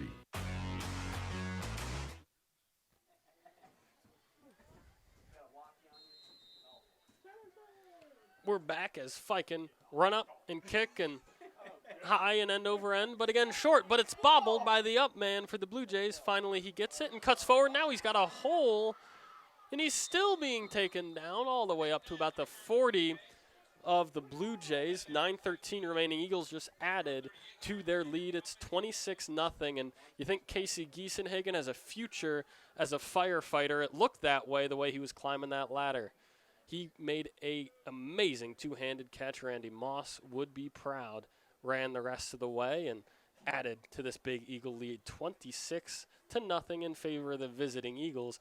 9:13 remaining here in this ball game. Blue Jays one last breath to try to get on the scoreboard on the left hash on their own 38-yard line. In the gun is Copper. The clap, now he's got it. Looking left, rolling left now. It looks like he's going to take off. Tries to make one man miss and can't. The Eagles swarm. Man, they've been just incredible. Anytime he gets outside, the contain has been so solid for these Eagles, the outside linebackers. We talked about it a little bit, but the 4-4 played, and largely we've seen a lot of three-down linemen for the Blue Jays, which we weren't expecting, but their 4-4 is a lot more speed. They've got wide receivers and some smaller running backs playing in the linebacker spots. You got bigger athletes playing in those linebacker spots for the Eagles, and they've done a great job containing and even bets in coverage with an interception. Copper on second down by 26, 8:30 remaining in this ballgame. A looping pass to the running back, who's immediately swarmed. No, he falls forward. Wow, the Eagles had him for a moment, but suddenly he's falling forward, and he's not too far from the sticks, and it'll be a short third down for the Blue Jays, right near the 50-yard line. Down below, 8:10 remaining here in this game.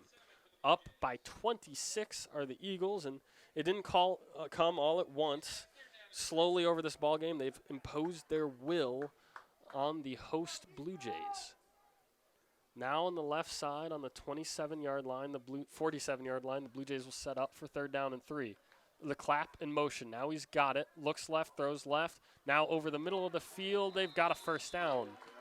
One of very few completed passes. Remember that Trace Copper, as good as he's, made something out of nothing on a lot of these plays, he's only got a 43 quarterback rating. We don't see him pass an awful lot. Looking left, throwing left, coming back to make the grab is a receiver. I will say yet again that the lights are not too great here at Cimarron High School, and the numbers on the jerseys aren't helping a whole lot either. They've got dark jerseys and pretty dark numbers. We're going to try to get you numbers on receivers when I can, but it's rather difficult. Thankfully, the Eagles' white and black combo on the numbers and the uniforms, respectively, are making it a little bit easier.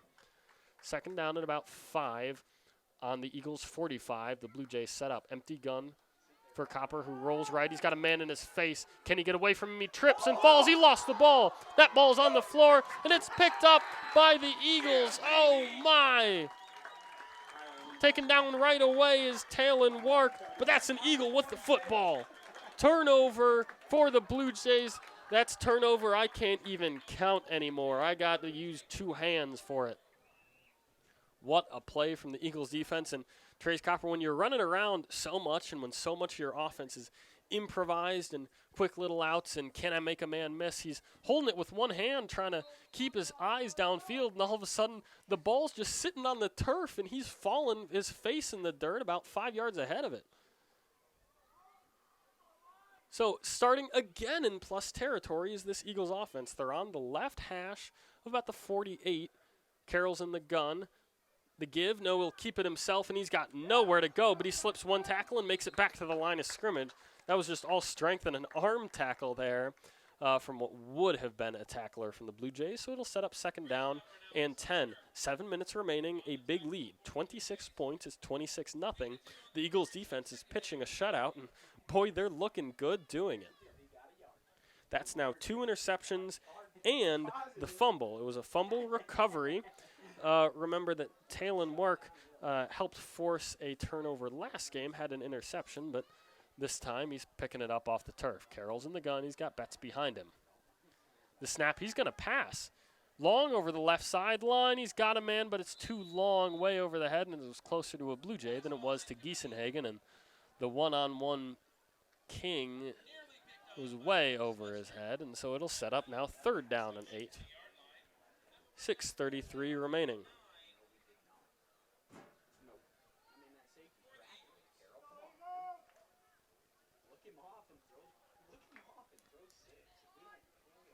.633 remaining. Eagles 26-0 lead. 3rd and 8 from the Blue Jays 47. In the gun is Carroll. Behind him, Betts. The give up the middle. There's Betts. He's going to get nothing at all. Met right away by that Blue Jays offense. We haven't seen it get into the backfield or stop Betts' run an awful lot today, but we saw it right there. The senior nose guard, 5'10", 215, Drew Bogner, up in the middle. He's got 7 tackles on the season, and he came up with a big one right there, stopping Betts up front. 4th down and 11. 6 minutes remaining and ticking. Eagles a big lead. They're on their own 50. Can they convert 4th down and put this one away? Carroll in the gun. Betts picks up the blitz. Now rolling right is Carroll. He flips his hip and throws a wounded duck down there and knocked away for a moment and hits the turf. Looked for a moment like an interception, but that one will just instead be a turnover on downs, which actually will give the Blue Jays in their offense a better field position than perhaps if that interception wouldn't have had so much of a return. But regardless, knocked away and back to the Blue Jays. Under 6 minutes. If they can get any offense going, it will likely be too little too late. But the defense stepping up and forcing a turnover.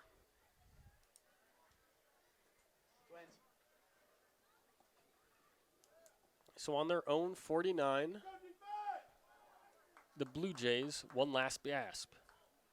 In the gun, a low snap, and a play stopped right away. That usually means it's on the offense. And it looks like it will be a false start. So marching 5 yards back, and if you want to make a last gasp even tougher, that's the way you do it. Now you're behind the sticks. 1st down and 15, 5:45 remaining. Down by 26 points are the home Blue Jays. Eagles big on top. In the gun with Kite to his left is Copper. The clap, now he's got it, looking left, now dropping it off to a check down for Copper, who's well behind the line of scrimmage, and they're going to keep him right there. He'll lose 3 more. So you start behind the sticks with that false start, and then you lose 3 more. 2nd down and a long 18. 5:25 remaining in this ball game as the Eagles defense tries to salt away what has been a shutout so far. Wow, oh boy, what a spot. A loss of 6. 2nd down now and 21. In the gun is Copper, 2 to his right, 2 to his left. Wants it, now he's got it. Looking left, now he's going to check it down and run. Still on his feet, making men miss. Cuts one more and finally is taken down. A big tackle for loss by big Cody Wright. Boy, he made one defender miss, then another, but, you know, I think he maybe even lost plays making all those moves because he's just working laterally from the left back towards the tackle box, and finally Cody Wright's waiting for him, and a tackle for loss. It must be, you know, you're probably nearing double digits tackle for loss these days for the Eagles. Copper in the gun, men in his face. Can he get it off? He throws it over the middle, and it's through the hands of a would-be receiver. That one was only going to gain about 6 yards if he caught it, but he didn't, so it'll be 4th down, about 25. I mean, they're doing nothing but going backwards. This Eagle defense has been giving you everything that you want and more. 4:22 remaining, 26-point lead for the Eagles, and it's fourth down. This is probably your last gasp here, your last chance at anything for the Blue Jays. Long in the gun. That's Copper. We've seen him pooch punt a couple times out of this formation. Motion on the left side.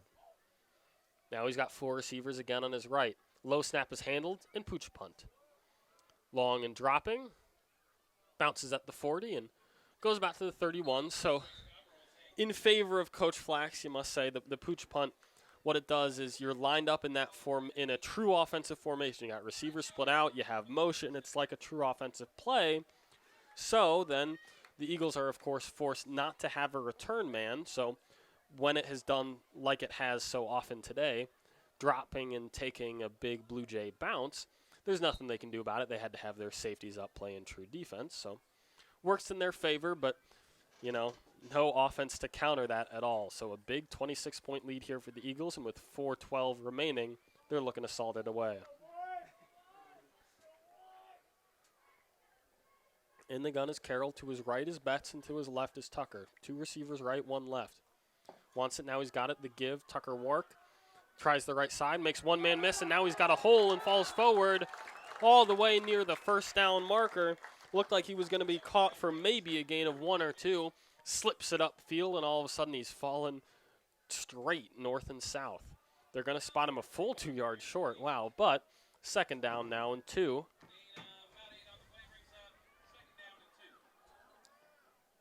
Setting up on their own 40 near the middle of the field. 3:40 and ticking, the Eagles salting this one away, a big win. It'll be their second of the season. 1 left, 2 right, and again that 2-back formation on either side of Carroll. Wants it, now he's got it. The give again is Work. He tries the left side this time, trying to make men miss as he stretches out that play, and he will get a couple. He'll be right down the marker again. It'll depend on the spot, and he'll give him plenty. First down, and they move the sticks.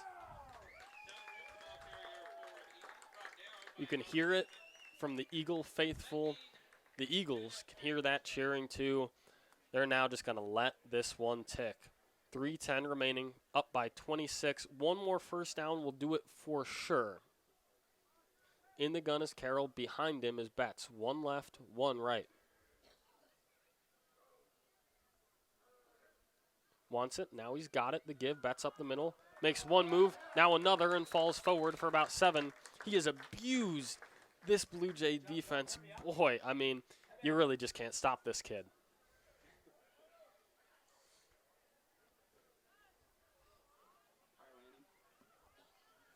Second down now and about 4. 2:35, a 26-point lead.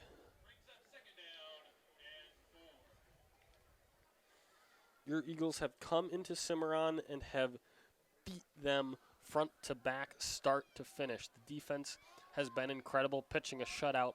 Offensively, it's been all bets all day long. The give up the middle, trying that left side. He'll bounce man and fall forward. It looked like that was Talon Wark on the receiving end of the handoff that time. We're clear in the pile, and it is Talon Wark. We've seen Tucker make a couple of nice plays, and Talon defensively recovered that fumble that was basically just left sitting there. It was a free ball with no one around it. Dropped by Trace Copper. Talon received it, and now he's going to get some work in as a running back. I formation with Carroll under center.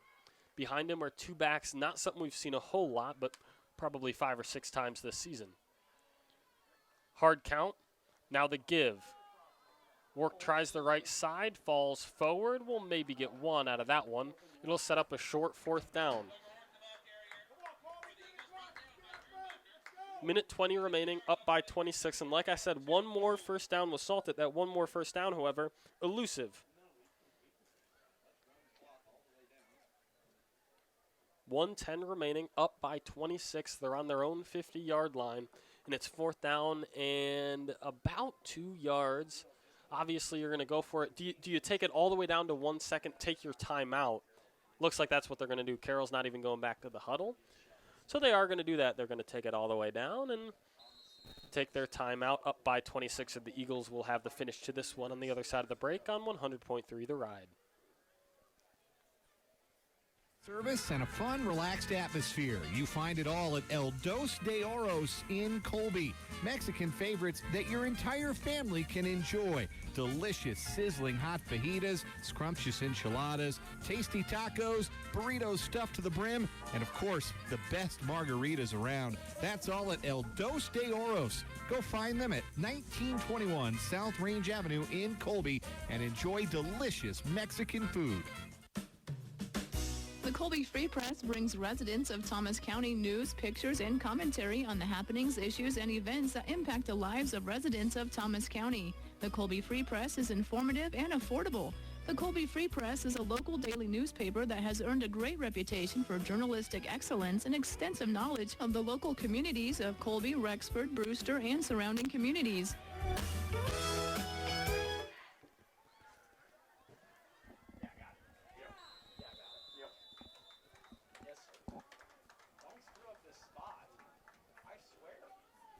And it's just going to be Carroll pushing forward for that 4th down try, and it'll be, right near the marker. This will depend entirely on the spot, but it looks, for the moment, like they got it. Will that indeed be the case? We're still waiting on it. There's 45 seconds left in a big Colby win. They're up 26-0. They're on their own 50, and they went for it on 4th down to try to ice this one.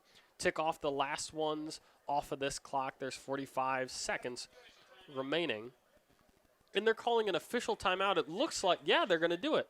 They're going to bring out the chains. Game 1, we didn't see it. Game 2, we didn't see it. Finally, here in Game 3, the first road game of the season against Cimarron, they're going to bring out the chains. Can they ice it?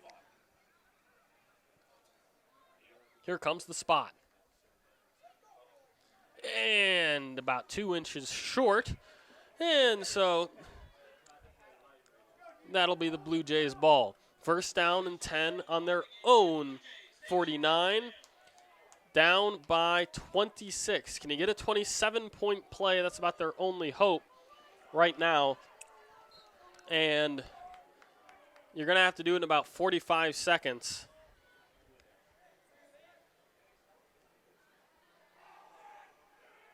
So Cimarron will fall to 0-3. Your Eagles back in the win column, up to 2-1. Trace Copper in the gun for Cimarron, rolling left. Still trying to avoid Eagles as he throws on the run. A comeback route. Did he get it to his man? It was right near the turf. It did hit the turf first, so that will fall incomplete. However, for the Eagle faithful, that does mean the clock stops.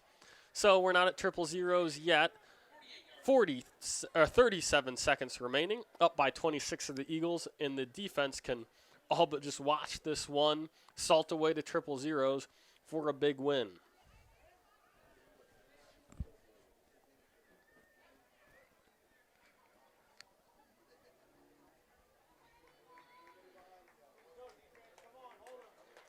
.37 seconds. 2nd down and 10, 0-26. Can they get that goose egg off the board? It'll be the first shutout thrown by the Eagles defense this year and the first kept to 0 off the scoreboard from the offense from the Blue Jays.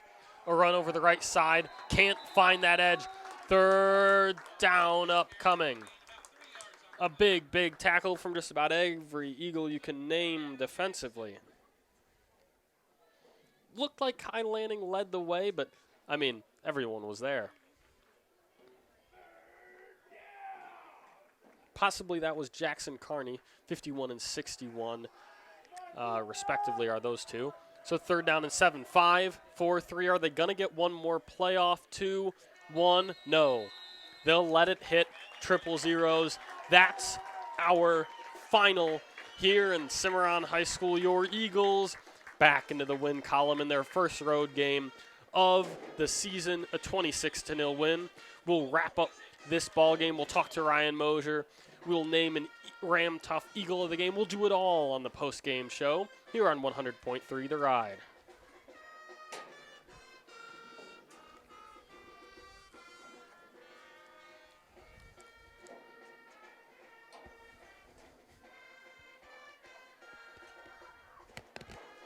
Oh, hell yeah. And that's true with American Implement in Colby. They're John Deere green, and boy, are they growing. And with that business growth, they're needing additional staff, like they need a shop foreman, And I picture it like this person that walks around with a clipboard inside the comfort, and he says, "Hey, over here." The shop foreman is a full-time position, offers excellent pay. In fact, you might be surprised about how much they really do pay for this position. Great benefits like insurance, 401k, and more. Apply online or send a resume to American Implement in Colby, an equal opportunity employer. September is Ram Power Days at Colby Dodge. Take advantage of discounts up to $6,000 off MSRP on a new 2023 Ram 1500. Do you need a little more power? Save up to $5,000 off MSRP on our new 2023 Ram HD pickups. If you have a trade-in, well, we want it. Visit us in person at Exit 53, I-70, Colby, Kansas, or browse online 24/7 at colbydodge.com or give us a call at 460G. That adorable crew at High Plains Doors can shear up your doors with a new seal. From top to bottom, they'll keep the harsh elements out. Wind out, dirt out, moisture out, rodents out. Just outstanding maintenance work performed by their certified technicians. They'll do all your service and maintenance work. Call High Plains Door Systems of Colby to schedule your service at 785-462-6352. That's 462-6352 or highplainsdoors.com. Ballman's understands what you're going through in your time of loss. Ballman's here for you to honor the lives of those dear to you. Northwest Kansas turns to Ballman Mortuary. Ballman Mortuary. Sometimes the load's too much to carry. When it's time, call on Ballman's. If you're thinking about a career change, consider becoming a physical therapist assistant. The Colby Community College PTA program is enrolling students now who want to help others while enjoying job security in a field that's expected to grow by 26% over the next decade. Contact CCC today and become a PTA in just 1 to 2 years. Classes are starting soon. Go to the Academics tab at colbycc.edu. Colby Community College Challenge. Create. Connect. Thanks to innovative features like Smooth Shift, Case IH Maxim Series tractors help you get more done. Check this out. Smooth Shift automatically adjusts engine RPMs while shifting to compensate for loads, like the 1,500-pound bale of hay I'm carrying on the front of this tractor. It's sensing the load and adjusting the engine RPMs when I shift. Case IH makes me one smooth operator.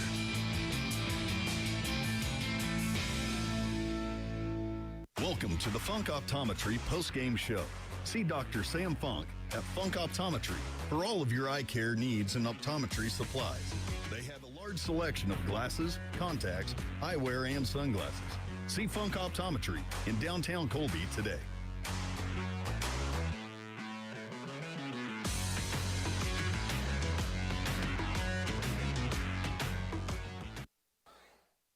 We are back here at Cimarron High School, and we're going to do a quick recap of this first half, or of this whole ball game, mostly the second half though, because it was all Eagles all game long, and we talked so much about the defense, and boy, I mean, they earned it. They looked so good. They were ball hawking, and really it was almost all coaching, because you have to look at this, and obviously your players are actually playing out here, but you looked at it and you going into this ball game, and you said, they're really not going to pass.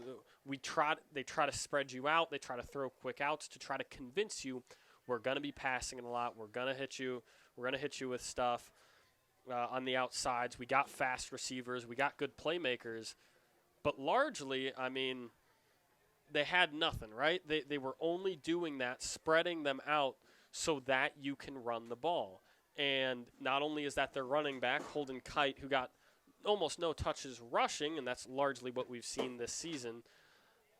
But really, it's their quarterback. It's Trace Copper, who's quick, who's a dual threat. He's shifty out of the backfield, and the offense reflected that, right? They had him on these rollouts where he had to beat guys. They had him running around in the backfield trying to create. Head coach Casey Flax told us that he's the field general, right? He's that guy that is your guy. He decides what goes on out there. You put a lot of the offense in your quarterback's hands when you run an offense like this. What does that mean is that when you've got an edge set so hard, you've got linebackers, you got 4-4 from the Colby defense. So you got 4 down linemen, 4 linebackers. And when your linebackers are coming around knowing there's going to be a rush every time and coming downhill, setting that edge, you got nowhere for your quarterback to go. And when he did get it off, he threw 2 interceptions in the second half. And, of course, that other turnover where he left the ball on the turf and fell forward in front of it. Taylor Mark, that's probably the easiest fumble recovery he'll ever have. Basically, Trace just kind of tripped and dropped the ball. But that's 3 turnovers from him. Not only that, you had countless turnovers on downs all game long. The Eagles defense stepped up. And right there to back them up was the Eagle offense. I mean, it was both sides of the ball working in tandem. It was Betts running downhill. Force it down your throat. We're going to keep running it till you stop it, right? If it's not broke, don't fix it. And the coaches certainly did not. They recognized that Betts was winning up front, that their offensive line was winning up front, and he just kept coming. He kept coming downhill, and finally, when it's time for that lefty to step back and sling one on the outsides, the receivers won because all of a sudden you're in one-on-ones on the outside because so much of the defense has been sucked in because you have to stop this all-state honorable mention running back. And when you can't do that, even with everyone in the box, you got to keep sending guys.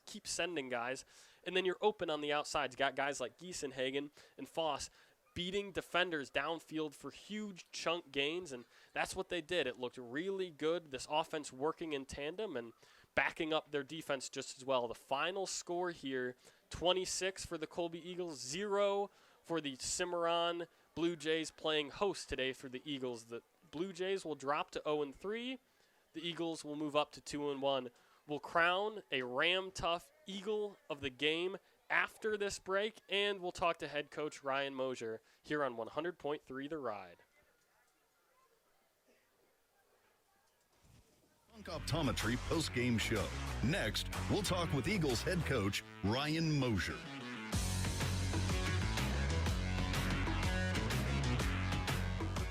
Did you know that Adams Bank & Trust debit cards are compatible with Apple Pay, Google Pay, and Samsung Pay mobile wallets? This is Treasurer Kirstenbrock, Vice President of Retail Banking. It's a contact-free way to use your debit card that's more secure too, because mobile wallets never share your card information with businesses when you make purchases. Call to learn more or see us online at abtbank.com. Adams Bank & Trust, member FDIC, your foundation for financial success. Cornerstone for your farming operation. Cornerstone will be your foundation. One definition of Cornerstone is something that is essential or indispensable. That's why Cornerstone Ag has it in their name. They know it's essential to have the best facilities to make it quick and easy for you to get in and out of the elevator.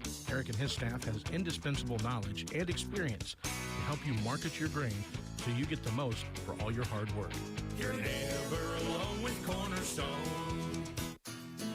Cornerstone Orthodontics wants to see you win this school year with an amazing smile. On the field, the court, in the classroom, or wherever you are, you want the confidence that straight teeth can give you. By providing a free consultation, outstanding patient care, and flexible payment options, we can give you a beautiful smile that all ages deserve. Find us on social media or visit our website, cornerstoneorthodontics.com. The crop insurance sales closing deadline is just around the corner. Contact Farm Credit of Western Kansas, your local ag insurance provider. Farm Credit offers crop, livestock, hail, and pasture insurance from multiple providers. Remember, the federal crop insurance sales closing date is September 30th. Work with agents who will work with you. Contact Kelly or Caleb to protect your investment today. Farm Credit of Western Kansas, financing and insuring ag for generations. Farm Credit is an equal opportunity provider. I'm Dr. Sam Funk, and at my office, we believe in the power of personalized care. Our skilled eye care team understands the importance of clear vision to provide you and your family with top-notch services for your unique eye care needs, now and for years to come. From comprehensive medical eye care exams and advanced imaging technology to fashionable frames and comfortable contact lenses, we've got you covered. We value your trust and strive to make your eye care journey pleasant and stress-free. Come see me, Dr. Sam Funk, at one of our offices in downtown Colby, Atwood, or Hoxie, and you will find a place where small-town charm meets exceptional eye care. The High Plains Co-op is currently looking for members to join their team. Right now, they're hiring a location leader trainee elevator worker. Responsibilities include direct supervision of location employees, receiving, storing, and shipping of grain. Become a vital team member of a busy grain facility in Northwest Kansas. You can find more information about this opportunity by contacting Bob at 785-443-3951. That's 443-3951. Or by emailing at bob@hpcoop.net. Welcome back to the Funk Optometry post-game show.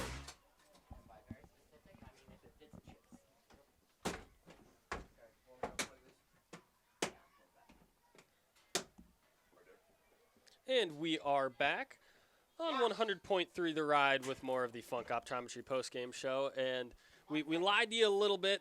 Coach Mosier's not in the booth yet, but he's literally walking up the bleachers right now. So we're going to get a talk fresh off his second trip into the win column. Head coach Ryan Mosier, this is his first year as head coach, but he was an assistant for 2 years prior to taking over from his predecessor, Reese McKinney, as head coach, and this is after a big Eagles win. The Eagles, after 2 home games to open the season, they went 1-1, then headed down about 2-hour trip to Cimarron, and they picked up a big win. The final score 26-0, and now joining us in the booth, fresh off that win, is Ryan Mosier. Coach, a big win. You had to drive 2 hours for it, but it's here. How you doing? How you feeling? You know, we're doing well. You usually have to drive at least 2 hours with our schedule, so yeah. It wasn't too bad of a trip, but we're excited with how it went. Absolutely, and you got to tell me, is it really just if it isn't broken, don't fix it? Because, I mean, Betts was just killing them, right? Yeah, you know, you like to put the ball in the senior's hands, and if he can get yards like that, that's what we want. Mm. It looks like we have a formula for what wins have to have anyway, I guess. I don't know exactly how to say that. But a lot of balance, it looks like, gets us wins. So absolutely, and that balance did come at the end of the first half with that strike over the top to Foss. You got to talk me through that. We had a way it looked from up on the field, but walk me through that play and obviously what the officials told you. Yeah, it was funny. Our kids didn't really understand it, and so we had to talk about it. What happened there was an inadvertent whistle. And so as soon as they blow that, the play's dead where he has the ball. And so that's just part of it. Sometimes that happens, and you got to overcome things like that, and we did, so I was really happy. Absolutely. It looked like when he caught it, obviously, so we didn't hear the whistles from up here. That was one thing. The second thing was we were saying, well, if they stop the play, it only really, if they whistled, it only really affects it if anyone can tackle him. And at that point, I don't think anyone could have. So I got to tell you, there wasn't a lot of agreement with that call up in the booth. Well, sometimes you fall victim to the rules, and that's just how it goes sometimes. So. Fair enough. Hey, we talked plenty about the offense. You hit big plays to Foss. You hit big plays to Giesenhagen. I mean, the way he climbed the ladder on that was great. But defensively, too, I mean, did a great job, right? You pitched a shutout, your first of the game, and that's the first time they've been held 2-0 on the scoreboard at Goose Egg. What are the keys to doing that, especially setting the edge for a guy like him? Oh, that was the goal throughout the week. See if we can hold this guy to minimal yardage and minimal points, and it really worked out for us. And, our kids executed, and they did their job, so it took care of it. Now you're headed back home, and you're opening up district play. You got a tough opponent. How are we feeling going into next week? Have you even thought about it? You talked about, it's one game at a time. It was Cimarron season this week. Yeah, that's right. We just finished Cimarron season. We're going to enjoy it tonight, and then tomorrow we move on to Hugoton season. So we're excited to get back home. The last time we played at home didn't go the way we wanted, and we're ready to right that wrong, hopefully. Absolutely. I appreciate you taking the time to join me in the booth. This has been head coach Ryan Mosier in the booth here after a big 26-0 win. We're going to have an Eagle of the first half and wrap up this one on the other side of the break on 100.3 The Ride. Thanks, Coach. Appreciate it. Thank you. Have a good one. Sorry it took a while. No, not a problem. Hey, it's my job to fill space. That's just me talking.